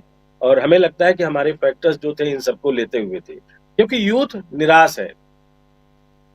यूथ बिल्कुल खुल करके बोल रहा है, क्योंकि पढ़ा लिखा जो यूथ है वो जानता है कि उसको दिल्ली में भी वही नहीं मिल रहा है। सबसे बड़ी बात है कि जितनी छटनी हो रही है, आप यकीनन मानिए कि प्राइवेट कंपनियों में की गई छटनी कहीं ना कहीं बिहार के इस बार उन युवाओं को घर वापसी करने के लिए मजबूर कर रही है, क्योंकि यहाँ वो रेंट देने पर मजबूर थे। कई युवा ऐसे मिले कि 12,000 की नौकरी में 10,000 रेंट देंगे या खाएंगे क्या, क्योंकि जो उनकी 40,000 वाली नौकरी थी वो छूट गई है। ऐसा नहीं कि सिर्फ एक फैक्टर है, लगातार मई जून से चल रही छटनी बेरोजगारी का जो आलम है उसमें कहीं ना कहीं बिहार का हर बच्चा आहत है। तो ये जो लोग वापस जा रहे हैं, चाहे वो जर्नलिस्ट हों, चाहे वो सॉफ्टवेयर इंजीनियर्स हों, मल्टीनेशनल कंपनी में काम करने वाले लोग हों, या फिर कोऑर्डिनेटर के रूप में लोग में जो काम कर रहे हो, ये सब ने कहीं ना कहीं इसका पूरा का पूरा जवाब देने का मन बनाते हुए देखा कि अगर हमें यही मिलना है तो हम बिहार में बदलाव लाएंगे। नीतीश कुमार के खिलाफ जो एंटी इनकम्बेंसी की बात हो रही है, तो एंटी इनकम्बेंसी नीतीश के खिलाफ नहीं थी, लेकिन सरकार के खिलाफ पूरी जबरदस्त तरीके से थी। नीतीश को लोग इस बार लाचार और मजबूर देख रहे थे, क्योंकि उन्होंने सुशासन बाबू को देखा है और उसके बाद जो सरकार चल रही है, तो उन्होंने मान लिया कि एक जगह बड़ा सीधा जवाब आया बोलते हुए। उसने वीडियो बनवाया अपना, उस वीडियो में साफ बोला कि आजकल जो गर्भ में पेट में बच्चा है वो भी गांजा पीते हुए पैदा हो रहा है। ये जो नशे की खेप के खिलाफ बिहार का युवा लड़ रहा है, बस्तियां लड़ रही, छोटी छोटी बस्तियां, यह एक सीधा जवाब है। और ये सारे फैक्टर इसमें हमारे उसमें काम कर रहे थे, और हमें लगता है कि हमने बड़े साफगोई से आंकड़ों को उठाने का काम किया, बिना इस लाग लपेट के कि किसको अच्छा लगेगा किसको बुरा लगेगा। मुद्दे को समझा और समझाया। बिल्कुल। और हमें लगता है कि हमने जो रिजल्ट बनाने की कोशिश की है वो कहीं ना कहीं हमारी अपनी मेहनत का एक नतीजा जरूर दिखेगा 14 तारीख को। जी बिल्कुल, 14 तारीख का इंतजार रहेगा। लेकिन अब आता है सीमांचल। आप जानते हैं कि ये पूर्णिया, कटिहार, अररिया और किशनगंज, ये 4 जिले हैं और बहुत यहाँ पर दांव पर किस्मत सबसे ज्यादा अगर किसी की लगी हुई है। 24 सीटें, लेकिन 5 सीटों वाले असदुद्दीन ओवैसी, जो पिछली बार उन्होंने 15 सीटों को 5 सीटें जीतकर 20 सीटों पर पिछली बार वो चुनाव लड़े थे और 15 सीटों को उन्होंने प्रभावित किया था। महागठबंधन को यहीं से हार नसीब हुई थी। लेकिन क्या जल्दी से सीमांचल का पिटारा खोलें? उससे पहले, अभी मत खोलिए, उससे पहले जरा मैं अपने दोनों सहयोगियों से, क्योंकि काफी लोगों से इन लोगों ने बातचीत की थी, और इनसे जरा समझना चाहता हूं क्या लगता है एज किसको। और अभी पिटारा आपको भी पता नहीं है कि उसमें क्या आने जा रहा है, यानी सीमांचल में जो 24 सीटें हैं किसको कितनी सीटें मिलेंगी। और सीमांचल के साथ ही आज का ये पूरा हमारा एग्जिट पोल आपके सामने होगा, किसको कितनी सीटें आ रही हैं, एनडीए को कितनी और यहां महागठबंधन को कितनी, अदर्स के खाते में कितने, वो सब कुछ हम बता देंगे। बस थोड़ा सा इंतजार कीजिए, एक कमेंट। आंचल, क्या लग रहा है यहां पर एज किसको? जी राजीव जी, जितना हमें पता है, जितना हमने देखा है, जनता ने जितनी हमसे बात की है, उसके हिसाब से महागठबंधन बढ़त बनाता हुआ दिखाई दे रहा है। और अगर पिछली बार की बात करें, साल 2020 में जो चुनाव हुए थे, उसमें से 12 सीटें जो है एनडीए के खाते में गई थी, जिसमें से 8 बीजेपी को मिली थी और 4 जो है जेडीयू को मिली थी। और वहीं अगर और बाकी की 12 सीटों की बात करें तो उसमें से 7 इंडिया गठबंधन के खाते में गई थी और 5 जो है AIMIM के खाते में गई थी। लेकिन ये महागठबंधन के लिए बड़ा झटका माना गया था। लेकिन कुछ ही देर बाद ये खबर आती है कि असदुद्दीन ओवैसी के 5 में से 4 जो उम्मीदवार थे वो पाला बदल कर आरजेडी में, बल्कि विधायक, जी बल्कि विधायक जो है पाला बदल कर आरजेडी में शामिल हो गए थे। ये ओवैसी के लिए बड़ा झटका माना गया था। और अब जब बात करें इस चुनाव की, तो ये काफी दिलचस्प मोड़ लेता हुआ नजर आ रहा है। ओवैसी जो पिछली बार 5 सीटों पर जीत गए थे और इस बार जो है दूर दूर तक उनका नाम कहीं सुनाई नहीं दे रहा है। जनता में आक्रोश है। जनता का ये कहना है कि ओवैसी सिर्फ हिंदू मुस्लिम की राजनीति करते हैं, ध्रुवीकरण की राजनीति करते हैं, कभी वो जनता के मुद्दे उठाते नहीं दिखाई देते। यहां तक कि जनता ने यह भी कहा कि ओवैसी तो बीजेपी की बी टीम है। इस तरीके के जो बयान थे वो जनता के थे। जनता का ये कहना था कि ओवैसी हमारे लिए काम नहीं करते, हम उसको चुनेंगे जो हमारे बीच रहेगा, हमारे मुद्दे उठाएगा, हमारे काम करेगा, हमारे सुख दुख में हमारे साथ रहेगा। वहीं अगर किसानों की बात करें तो सीमांचल में हमने मखाना किसानों से भी बात की थी।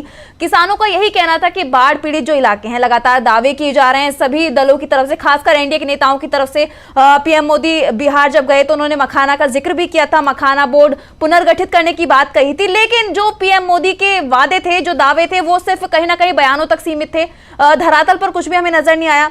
किसान काफी नाराज हैं पीएम मोदी से, पूरे एनडीए से। उनका कहना यही है कि वादे किए जाते हैं लेकिन वो वादे पूरे नहीं किए जाते, और इसको लेकर लगातार जनता में आक्रोश देखने को मिला। किसानों का कहना था कि हमारे हक की आवाज नहीं उठाई जा रही है। जितना हम खेती करते हैं, 6 महीने लगते हैं हमें मखाना की खेती करने में, लेकिन जितना हम खून पसीना बहाते हैं उसका हमें भुगतान नहीं मिल पाता है। जबकि मखाना की बात करें तो 1200 रुपए या 1300 रुपए के करीब उसका रेट है मखाना का, लेकिन जो किसानों तक पहुंचता है वो लगभग 600-700 के करीब पहुंचता है। उसमें खरीदा जा रहा है। जी बिल्कुल, इतने में खरीदा जा रहा है। तो ऐसे में जो किसान है उनको काफी परेशानियों का सामना करना पड़ता है, और इस तरीके की काफी और भी मुद्दे हैं, जैसे बाढ़ आ जाती है, बाढ़ में उनकी खेती खराब हो जाती है, फसल खराब हो जाती है, उनको घर भी चलाना होता है, खेती भी करनी होती है, तो काफी दिक्कतें जो है किसानों के सामने देखने को मिलती है। वो वोट पे में रिफ्लेक्ट करते हुए दिखाई दे रहा है, ये आप कह रही हैं। और उसी क्षेत्र में आप भी थी आराधना, आपसे भी समझना चाहता हूं, आप किसको एज दे रही हैं? क्या आप भी महागठबंधन को एज दे रही हैं? क्योंकि पिछली बार 12 सीटें जीतकर आई थी खुद बीजेपी, वहां पे 24 में से 50% बीजेपी के खाते में थी सीटें, यही था?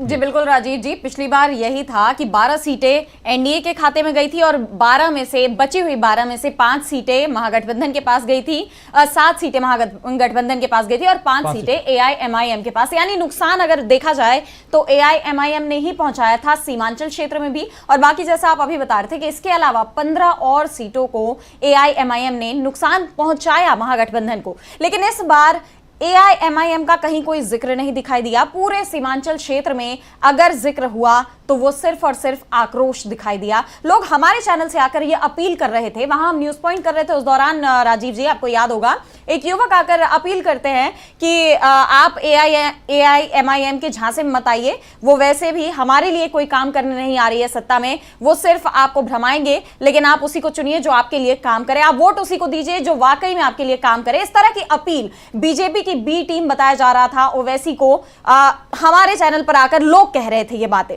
तो आप समझ सकते हैं कि उनकी फिलहाल मानसिकता क्या है, वो क्या सोच रहे हैं, और सबसे बड़ी बात कि वो कितने जागरूक हो चुके हैं कि उन्हें किसे चुनना है, किसे नहीं चुनना है। अगर आप देखिए ये पूरा सीमांचल क्षेत्र, एक तो बॉर्डर एरियाज हैं, कहीं नेपाल वगैरह से जुड़ती हैं बॉर्डर्स, तो कहीं अंतरराज्यीय बॉर्डर्स भी जुड़ते हैं। ऐसे में लोगों के पास कई सारे मुद्दे हैं। खासकर जब हम नेपाल बॉर्डर पर पहुंचे जोगबनी, तो वहां पर लोगों ने बताया कि हमारे पास यहां रोजगार नहीं है, हम नेपाल जाकर रोजगार ढूंढते हैं, हम वहां नौकरी करने जाते हैं, हमारे पास यहां मेडिकल फैसिलिटीज नहीं है, हम नेपाल जाकर जब भी कोई ऐसी इमरजेंसी होती है तो हम नेपाल जाते हैं। वहीं अगर हम बात करें पूर्णिया फॉरबिसगंज वाले एरिया की, वहां पर भी ऐसे ही मुद्दे उठाए गए कि यहाँ तो पीएमसी का, बिल्कुल अररिया में, कि यहाँ तो पीएमसी का बहुत ही बुरा हाल है, यहाँ हमारे पास हॉस्पिटल नहीं है, सड़कें बनी हैं लेकिन सड़कें सिर्फ दिखावटी हैं, उनमें इतने गड्ढे हैं कि अगर आप उस पर सफर कर ले तो आपकी कमर बैठ जाए।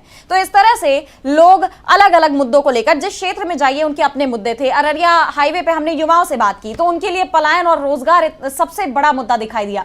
हम वहां पर चाय की टपरी पर बैठे हुए थे, वहां पर हमने बात की ना सिर्फ युवाओं से बल्कि वहां मौजूद और भी लोगों से बात की। सब में मुझे बहुत नाराजगी दिखाई दी। ये साफ समझ में आया कि एनडीए को लेकर एंटी इनकम्बेंट। बिहार में क्या तस्वीर होगी? सीमांचल का पिटारा हम खोलने जा रहे हैं, इससे पूरे बिहार की तस्वीर आपके सामने होगी। क्या जो भरोसे की बात यहां आंचल और आराधना कर रही हैं, क्या वो भरोसा दिखाया है? अभी तक जो आंकड़े हैं, इन आंकड़ों के आधार पर एनडीए के आगे इंडिया गठबंधन ने बहुमत बना लिया है। हमारे एग्जिट पोल के हिसाब से मिनिमम सीटें 115 आ सकती हैं, लेकिन मैक्सिमम 127 मीन निकालेंगे तो बहुमत के आंकड़े को छूते हुए महागठबंधन दिखाई देता है, इंडिया गठबंधन दिखाई देता है। क्या कुछ है जरा सामने लेकर आइए। सीमांचल की 24 सीटें, सीमांचल में 4 जिले हैं और उन 4 जिलों, लेकिन यहां देखिए एनडीए को 6 से 8 सीटें आ सकती हैं, 15 से 17 सीटें इंडिया गठबंधन को आ सकती हैं, 0 से 2 सीटें आ सकती हैं अदर्स के खाते में, 6 से 8 जो 12 सीटें पिछली बार आई थी, यहां पर मैक्सिमम 4 सीटें, मिनिमम 4 सीटें और मैक्सिमम 6 सीटें लूज करते हुए एनडीए दिखाई दे रहा है। और यहां पर इंडिया गठबंधन को जबरदस्त बढ़त दिखाई दे रही है। 15 से 17 सीटें टोटल कितना होता है ये भी स्क्रीन पर ले आइए। और इसके साथ ही देखिए 130 से 144 सीटें इंडिया गठबंधन को, 130 से 144 सीटें इंडिया गठबंधन को, और एनडीए को 95 से 109 सीटें आती हुई दिखाई दे रही हैं। मिनिमम 95, मैक्सिमम 109, इंडिया गठबंधन को मिनिमम 130, मैक्सिमम 144। और अगर अभी दिखा पाए तो ये भी जरा स्क्रीन पर लाने की कोशिश कीजिए कि किस पार्टी को एनडीए एनडीए में और इंडिया में किस पार्टी को कितनी सीटें आ रही हैं, ये भी आंकड़े अगर ला सकते हैं तो कोशिश हम करेंगे कि वो आंकड़े भी स्क्रीन पर आ जाएं। लेकिन सबसे पहले चलते हैं अब इन आंकड़ों के साथ, जल्दी से हमारे तमाम साथी जो हमारे साथ बने हुए हैं, एक्सपर्ट साथी, सबके पास जल्दी से आते हैं। और ये 243 में से 130 से 144 सीटें, और क्या अनुमान के हिसाब से ही, अनुमान के मुताबिक ही हैं, ये समझने की कोशिश करते हैं। सबसे पहले आते हैं अमलेंदु उपाध्याय जी के पास और फिर तमाम साथी। अमलेंदु जी, कैसे देखते हैं इसको, इन आंकड़ों को? 130 से 144 इंडिया गठबंधन और एनडीए यहां पिछड़ता हुआ, सत्ता से बाहर जाते हुए नीतीश बाबू दिखाई देते हैं। बिल्कुल राजीव जी, नीतीश बाबू सत्ता से बाहर जाते हुए दिखाई देते हैं, और एक तरह से देखा जाए तो जो मोदी जी का स्टारडम है वो भी अब उसके ऊपर एक तरह से कहा जाए कि वो मोहर लग गई कि वो अब बिल्कुल खत्म हो चुका है। ये साफ तौर इस एग्जिट पोल से हमारे ये समझ में आता है राजीव जी। और ये एक बात साफ हो गई राजीव जी कि एनडीए को जो नुकसान हो रहा है वो नरेंद्र मोदी की वजह से ज्यादा हो रहा है, नीतीश कुमार की वजह से तुलनात्मक रूप से कम हो रहा है। ये बात साफ तौर पर समझ में आ रही है। और गुजरात के चाणक्य बिहार में मात खाते हुए दिखाई दे रहे हैं इस एग्जिट पोल से राजीव जी, ये समझ में आता है साफ तौर पर। जी प्रशांत जी, क्या कहेंगे? आप तो पूरा घूम के आए हैं, एक नहीं दो बार। राजीव जी, मुझे जो दिखाई दे रहा है वहां पे ग्राउंड पर जो दिखाई दिया उससे तो लग रहा है कि एनडीए थोड़ा कम और होगा। और अगर वो नहीं हो रहा है तो मैं अमरेंदु जी की बात से सहमत हूं कि नीतीश कुमार ने एनडीए को बचा लिया है। नीतीश कुमार के प्रति मैंने वो गुस्सा वहां नहीं देखा, लेकिन वोट जरूर तेजस्वी के पक्ष में जा रहा, लेकिन एनडीए नीतीश कुमार के प्रति गुस्सा नहीं था। जी, यही बात विजय शुक्ला भी बता रहे हैं। विजय शुक्ला जी की टीम ने इस पूरे सर्वे को कंडक्ट किया है, इलेक्ट लाइन की टीम ने, और विजय शुक्ला जी भी यही बात बता रहे थे कि गुस्सा जो है वो बीजेपी के खिलाफ है, लेकिन नीतीश बाबू के प्रति एक सिंपैथी है, ये बता, और वही हम लोगों ने भी देखा है। जी, तो अगर बीजेपी अपनी लालच में, मुख्यमंत्री बनाने के लालच में ना पड़ती और जैसे तेजस्वी यादव को घोषित किया इंडिया गठबंधन या महागठबंधन ने, नीतीश कुमार को मुख्यमंत्री पद का कैंडिडेट घोषित करते तो ये लड़ाई और क्लोज होती। ये बीजेपी ने गलती की वहां पे। दूसरी बात, प्रशांत किशोर की चर्चा जरूर कर ली जाए। क्या हुआ है राजीव जी कि उनको सीटें तो पता नहीं कितनी आएंगी, 2 शायद आए या 1 आए या 1 भी ना आए, लेकिन उन्होंने नुकसान बीजेपी का किया है। कैसे किया मैं बता रहा हूं आपको। मैं वोट काटने की बात में नहीं कर रहा हूं। उन्होंने बीजेपी का नुकसान किया परसेप्शन बिल्डिंग में। क्या किया उन्होंने कि हर जगह, हर शहर में, हर कस्बे में, हमको भी ऐसे लोग मिले वहां पे, तमाम सारे जो लोकल सोशल मीडिया इन्फ्लुएंसर्स हैं, जो एक्टिविस्ट हैं, उनको उन्होंने इंगेज किया, प्रॉपर तनख्वाहों पे इंगेज किया। वो अगर प्रशांत किशोर उनको इंगेज नहीं करते तो वो लोग बीजेपी का ही काम करते हैं जी। तो वो स्वयंभू आईटी सेल थे बीजेपी के, तो उनको इंगेज करके प्रशांत किशोर ने बीजेपी को सोशल मीडिया से साफ कर दिया, क्योंकि वही लोग सोशल मीडिया पे बीजेपी का काम करते अगर वो प्रशांत किशोर के साथ इंगेज ना होते तो ये नुकसान है। वोट की बात नहीं कर रहा हूं मैं, परसेप्शन बिल्डिंग में प्रशांत किशोर ने बीजेपी का बहुत नुकसान किया और मीडिया स्पेस भी उन्होंने कैप्चर किया, बहुत ज्यादा मीडिया स्पेस कैप्चर किया है, ये सही आप कह रहे हैं। जरा प्रेम कुमार जी कैसे देखते हैं पूरे आंकड़े को, 130 से 144 यहां इंडिया गठबंधन? देखिए, ये एग्जिट पोल निश्चित रूप से उस दिशा को बताता है कि परिवर्तन निश्चित है, मगर एक चीज है कि जिस तरह से वोट परसेंटेज बढ़े हैं पहले फेज में और दूसरे फेज में तो और भी प्रचंड तरीके से, उससे हमें लगता है कि ये परिवर्तन जो है और तीव्र होगा, ये अंतर और बड़ा होगा। हालांकि एक ऐसे समय में जबकि देश का पूरा एग्जिट पोल करने वाले लगता है कि एक प्रेशर तो सही दिखाने पर होता ही है, एक कुछ न कुछ जो है, एक ढील जो है वो दे दी जाती है, ये कहीं ना कहीं दबाव हो सकता है। तो ये 130 से 44 जो है, हम इसमें 20 का आंकड़ा कम से कम और जोड़ते हैं, क्योंकि शाहाबाद, मगध, इन सब इलाकों में और भी बेहतर महागठबंधन कर सकता है। मगध में तो खास करके जहां पर के पहले भी अच्छा प्रदर्शन रहा था, इस बार अच्छी फाइट रही, और शाहाबाद तो क्लीन स्वीप वाला एरिया है। अंग में मैंने पहले भी कहा कि बेगूसराय, खगड़िया, इन सब इलाकों में पूरे महागठबंधन का, कांग्रेस, लेफ्ट, सबका अच्छा प्रदर्शन रहने वाला है। और ये इस हिसाब से हमें लगता है कि वोट क्या है, ये सर्वे बता रहा है कि युवा वोटर्स क्या कर रहे हैं, ये सर्वे बता रहा है कि वोटर्स का रुझान क्या है, बदलाव का रुझान है। ये बदलाव कितना तीव्र है, मैं बस वहीं पर थोड़ा सा कह रहा हूं कि हम, हो सकता है मेरी कोई जिम्मेदारी नहीं है तो हम ज्यादा जरूरत से ज्यादा उदार होके बोल रहे हो, लेकिन जब जिम्मेदारी होके होता है तो थोड़ा सा रेजिस्टिव हो जाता है अपने, ये मैं कह सकता हूं। जी जी बिल्कुल। सुनील शुक्ला जी, फाइनल आंकड़े, आप भी यही सोचते हैं कि इसमें 20 सीटें और बढ़ सकती हैं? 130 से 144 में 20 सीटें बढ़ सकती हैं, आप भी सोचते हैं? ये जो विजय शुक्ला जी ने कहा कि कैमूर वगैरह के एरिया में बीएसपी के कारण से महागठबंधन को नुकसान हो रहा है, तो केवल महागठबंधन को नुकसान नहीं हो रहा है, एनडीए को भी नुकसान हो रहा है। चाहे बीएसपी को, निश्चित रूप से इस इलाके में बीएसपी का असर है, बीएसपी के उम्मीदवार वहां से चुनाव जीतते रहे हैं। इस बार भी बीएसपी ने कई प्रमुख नेताओं को अपना उम्मीदवार बनाया है, लेकिन कोई कैडर का वोट किसी को मिल रहा है, बीएसपी कोई कैडर उनके साथ खड़ा हो गया है, ऐसा नहीं है। वो जो नेता उम्मीदवार है, वो नेता अपना उनका समर्थक वर्ग है, वह इलेक्शन को प्रभावित कर रहा है। और कुछ ऐसे लोग, और इसमें भी सर्वाधिक एनडीए के लोग हैं। अब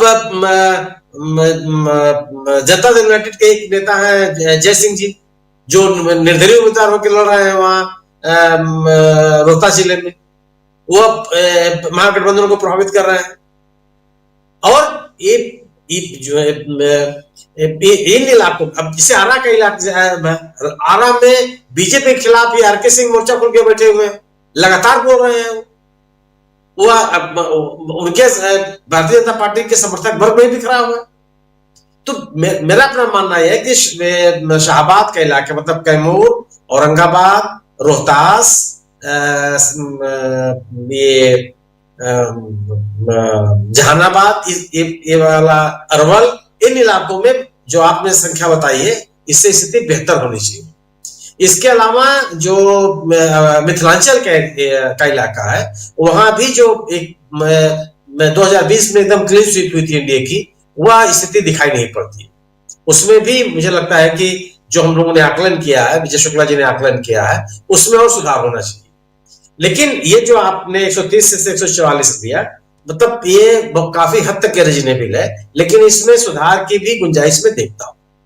जी अनिल सिन्हा जी, इन पूरे आंकड़ों पे आपकी जी एक बार, लेकिन आइए आप पार्टी वाइज, बहुत इंपॉर्टेंट है, इंतजार कर रहा था पार्टी वाइज आंकड़े देखिए। एनडीए में बीजेपी को 43 से 47 सीटें, जेडीयू को 46 से 50 सीटें। जो अनिल सिन्हा जी कह रहे थे कि जेडीयू बीजेपी से आगे निकल जाएगी, वो यहां दिखाई दे रहा है। हम यानी हिंदुस्तानी आवाम मोर्चा, जीतन राम मांझी की पार्टी, उसको 2 से 4 सीटें, एलजेपीआर यानी यहां सीधे चिराग पासवान की पार्टी 3 से 5 सीटें आ सकती हैं गठबंधन के साथ रहते हुए भी। आरएलएम उपेंद्र कुशवाहा की पार्टी 1 से 3 सीटें। ये पांडव बन रहे थे, बीजेपी, जेडीयू, हम, एलजेपीआर और आरएलएम, ये पांचों मिलकर 95 से 90 सीटें लाते हुए यहां पर। और इंडिया गठबंधन में आरजेडी 80 से 84, कांग्रेस पार्टी 24 से 28, वीआईपी 6 से 8 सीटें, सीपीआई एमएल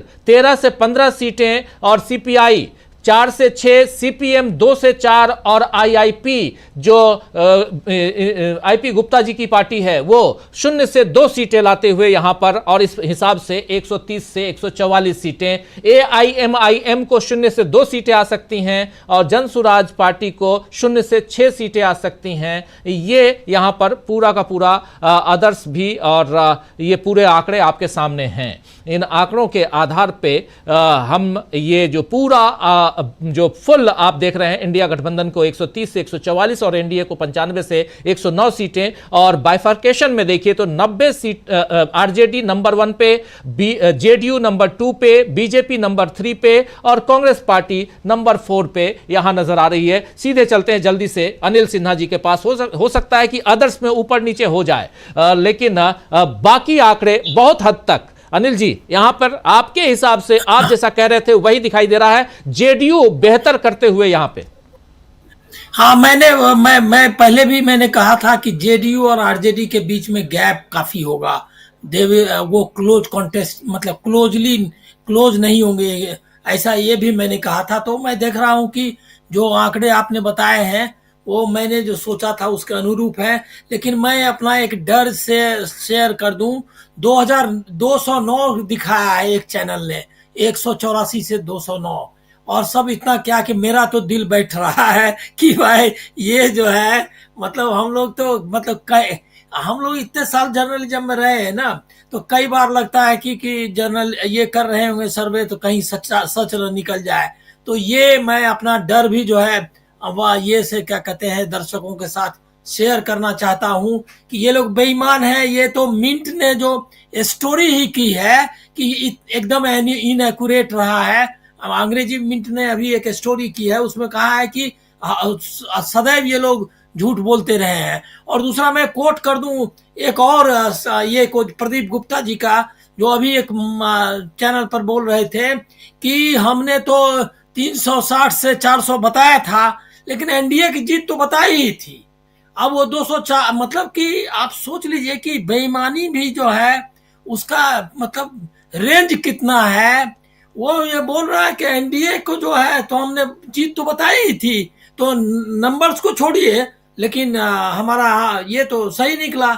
तो ये मतलब मुझको इससे गुस्सा तो आता ही है, लेकिन मेरा दिल थोड़ा बैठ रहा है इनको देख करके। 14 तक रहूंगा, लेकिन मेरा मानना ये है कि इससे ये दो चीजें पता चलती हैं कि फाइट जो है जेडीयू एंड आरजेडी के बीच में हुआ, और जेडीयू और आरजेडी, चूंकि जेडीयू को उतनी सीटें, उस तरह से जो कंटेस्ट था, वो कंटेस्ट में जेडीयू हर जगह आरजेडी के साथ कम जगहों पर था उस हिसाब से, तो इसीलिए आरजेडी को ये मिला। नीतीश को मैं मानता हूं कि नीतीश ने जो है काफी रिकवर कर लिया है। आप देखिएगा कि जो मेरा अंदाजा है कि रिजल्ट्स जो आएंगे उसमें सेकंड नंबर पर बहुत जगह जो है जेडीयू रहेगी अच्छी तरह से, बीजेपी कई जगह थर्ड नंबर पे होगी। तो वहां भी जो ओवरऑल जो स्ट्रक्चर ये होगा, क्या कहते हैं, रिजल्ट्स होंगे, उसमें भी बीजेपी का वीकनेस आपको दिखाई देगा।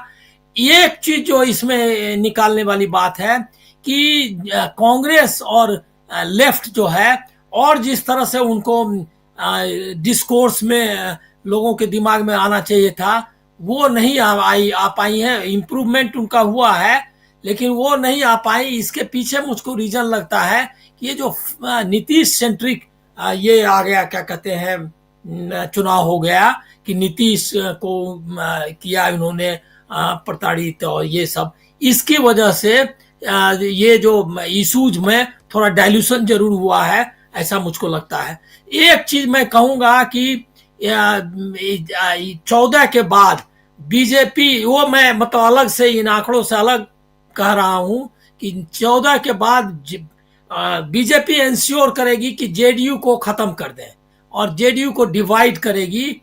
अगर जेडीयू बची रहती है तो दिल्ली में सरकार बचाना मुश्किल होगा, क्योंकि ये क्या कहते हैं फाइट बैक करेंगे नीतीश अभी के बाद, तो उनको इस स्थिति में नहीं रहने देना है। इसके लिए इसीलिए 14 के बाद बहुत सारा इंटरेस्टिंग, चाहे मतलब अगर उनका भी जो दूसरे पोलस्टर्स हैं वो अगर सही भी साबित हो, तो भी जो सिनेरियो होगा पॉलिटिक्स का एकदम डिफरेंट होगा और बहुत ही चौंकाने वाला होगा, सनसनीखेज होगा।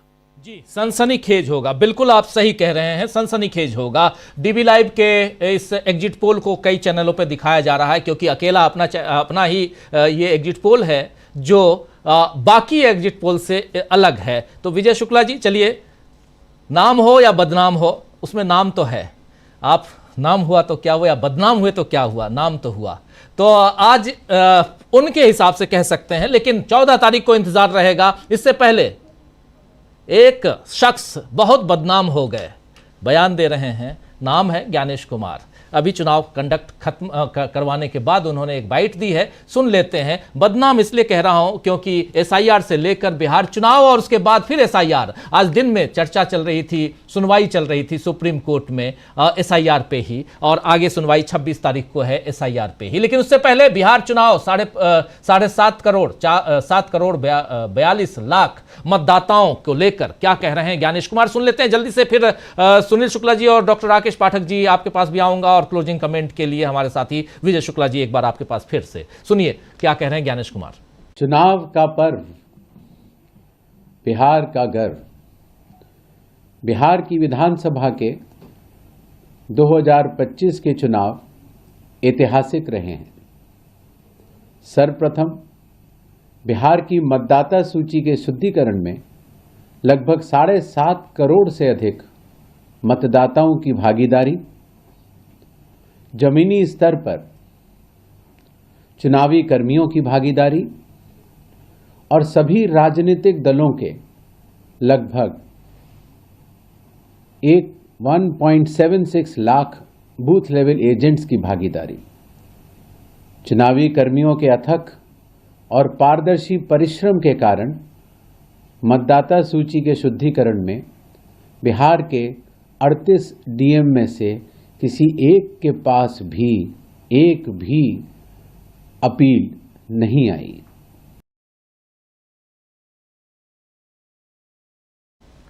चलिए, ज्ञानेश कुमार जी का ज्ञान आप लोगों ने सुन लिया, आगे भी सुनते रहेंगे। हम चुनाव पारदर्शी तरीके से करवाएं, यही हम उम्मीद करते हैं, क्योंकि लोकतंत्र है और उसमें हमारा अधिकार है। संविधान हमें अधिकार देता है, बोलने की आजादी देता है, इसलिए खुल के बोलते हैं। ज्ञानेश जी बुरा मान लेते हैं तो क्या करें।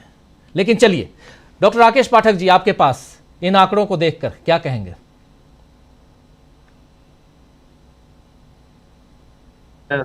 हजारों लोगों से बातचीत के बाद तैयार किए हैं, और निश्चित तौर पर इस वक्त जब आंधी चल रही है बाकी के सारे चैनलों पर एनडीए की, तब हम ये छोटा सा दिया जलाए हुए हैं। इसके पीछे ईमानदारी, निष्ठा, अपने काम के प्रति पूरी श्रद्धा के साथ उसे अंजाम देने की भावना है। इसके बावजूद जनता को अंतिम फैसला करना है। इस पूरे चुनाव में एक बात और जो बार बार हम सब लोग रेखांकित कर रहे हैं, बाकी सब साथी, नीतीश कुमार शायद अपने राजनीतिक जीवन की आखिरी पारी खेल रहे हैं।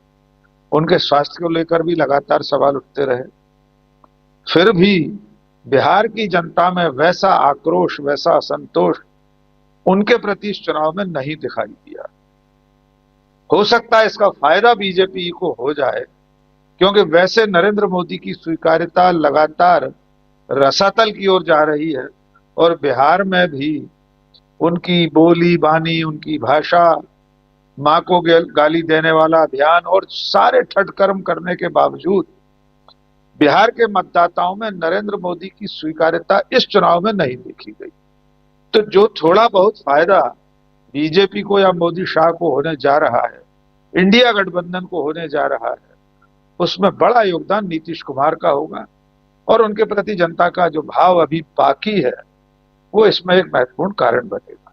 जी राजीव जी, शकील जी, जी प्रशांत जी कुछ जोड़ रहे हैं। जी प्रशांत जी, मैं विजय जी से एक सवाल करना चाहता हूं कि दिल्ली में जो कल एक हादसा हो गया रात में, और आज चुनाव था, वहां पे मतदान था 102 सीटों पे, कहीं उसका कुछ चर्चा, कुछ असर आप देखते हैं?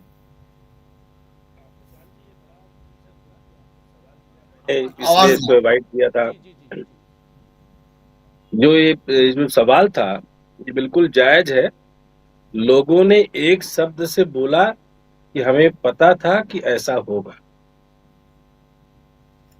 यानी जो ये लोगों का रिएक्शन था कि हमें मालूम था ये होना है, लेकिन अभी इस झांसे में हमें नहीं आना है। तो ये रिएक्शन काफी लोगों से बातचीत हमारी थी, जो आज हम पोलिंग के दौरान भी कोशिश कर रहे थे, देखने की जरूरत समझी, और उसमें सबने बिल्कुल खुल करके बोला कि ये सब एक अलग एजेंडा है, और इस एजेंडे की जो टाइमिंग है उस टाइमिंग को कहीं ना कहीं जो चुना गया है उसका ये पूरा उल्टा पड़ा है। इस बार आप ये बोल सकते हैं कि जो भी नैरेटिव सेट करने की कोशिश की गई उसका परसेप्शन मैनेजमेंट कहीं ना कहीं बिना कुछ किए तेजस्वी यादव के पास चला गया। जैसे तेज प्रताप का अलग होना, लोगों ने कहा कि यह इनेलो जैसा खेल हो रहा है कि दुष्यंत तैयार कर रहे हैं। मतलब बिहार का अगर आदमी हरियाणा की राजनीति की तुलना कर रहा है तो आप समझ लीजिए, क्योंकि ज्यादातर वर्कर वहां से थे और उन्होंने साफ तौर पे बोला कि वहां हमारी स्थिति क्या है ये हमें पता है। तो कई ऐसे फैसले, रिएक्शंस थे जो राज्यों से लेकर, लोग तजुर्बे से लेकर वहां लौट रहे थे और वो कहीं ना कहीं बिहार के इस चुनाव में असर अपना दिखा रहा है। तो जो आपका सवाल था बिल्कुल था कि लोगों को अब पता है कि क्या होने वाला है। लोग अब खेल समझ गए और खासकर बिहार के लोग तो ज्यादा प्रिडिक्टिव होते हैं। उन्होंने अपनी एनालिसिस पहले से तैयार कर रखी है कि कौन किसके लिए काम कर रहा है, कौन किसके लिए काम नहीं कर रहा।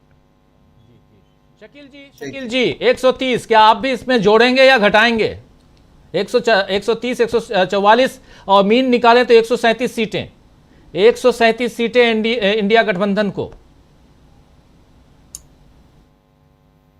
हम ये कहना चाहेंगे कि ये जो बताया जा रहा है कि गोदी मीडिया इतनी सीटें दे रहा है, तो एक बात को हमेशा याद रखना चाहिए कि जो ग्राउंड पे है वो क्या दिखा रहा है।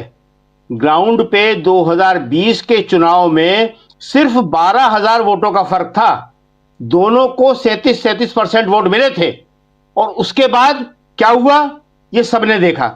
इसी तरह हरियाणा में सिर्फ 22,000 वोटों का फर्क था और हरियाणा का चूंकि भी ताजी चुनाव है, सबके जहन में ताजा है, सबको मालूम है कि सबको दिख रहा था, साफ दिख रहा था कि वहां पे इंडिया गठबंधन या कांग्रेस अकेली लड़ रही थी। कांग्रेस जो है वो सरकार बनाने जा रही है और उस वक्त वहां के मुख्यमंत्री ने घोषणा की थी कि नहीं नहीं हमने सारी व्यवस्थाएं कर ली हैं। और फिर राहुल ने अपने वीडियो के जरिए, अपने पावर पॉइंट के जरिए ये साबित कर दिया कि हरियाणा में किस तरह चुनाव जो है वो चोरी किया गया। तो ये बातें हम सबको ध्यान में रखना चाहिए कि ग्राउंड एक बात कहता है, लेकिन अभी ज्ञानेश जी जो बातें कह रहे थे, ज्ञानेश जी ये भूल गए कि अनंत सिंह की बात का, अनंत सिंह के वीडियो का कहीं से खंडन नहीं हुआ, वो सही साबित हो गया। अनंत सिंह के खिलाफ आपने क्या कार्रवाई की? कोई कार्रवाई की उन्होंने? लल्लन सिंह के खिलाफ क्या कार्रवाई की? कोई कार्रवाई की आपने? कोई कार्रवाई नहीं हुई है। अनंत सिंह का चुनाव कैंसिल कर दिया जाना चाहिए था। लल्लन सिंह को चुनाव के बाहर कर दिया जाना चाहिए था, बिहार के बाहर। आपने नहीं किया। दूसरी बात देखिए राजीव जी, एक लार्जर तस्वीर है, वोट अब पड़ चुके हैं। ये चुनाव जो था, हम सब कह रहे थे शुरू से, ये बिहार का चुनाव नहीं है, देश का चुनाव है। और देश का इसलिए कि ये चुनाव जो है मोदी की वापसी का चुनाव है। 2024 लोकसभा के चुनाव के बाद से मोदी जी का ग्राफ लगातार गिर रहा था। पहलगाम, उसके बाद ट्रंप के लगातार बयान, टेरिफ लगाना, इसलिए मोदी जी ने पूरी कोशिश कर ली, लेकिन एक अंडर करंट था। और वो अंडर करंट ये था, वो एक नारा ये था जो बहुत जगह लगाया जाता है, मगर चूंकि इसमें मोदी जी आ रहे थे तो लोगों की हिम्मत नहीं पड़ रही थी।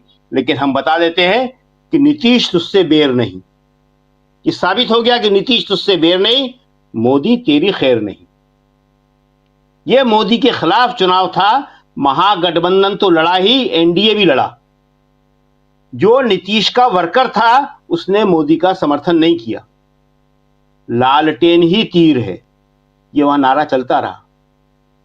जहां जहां उन्हें लगा कि तीर नहीं जीत रहा है, वो लालटेन की तरफ चले गए।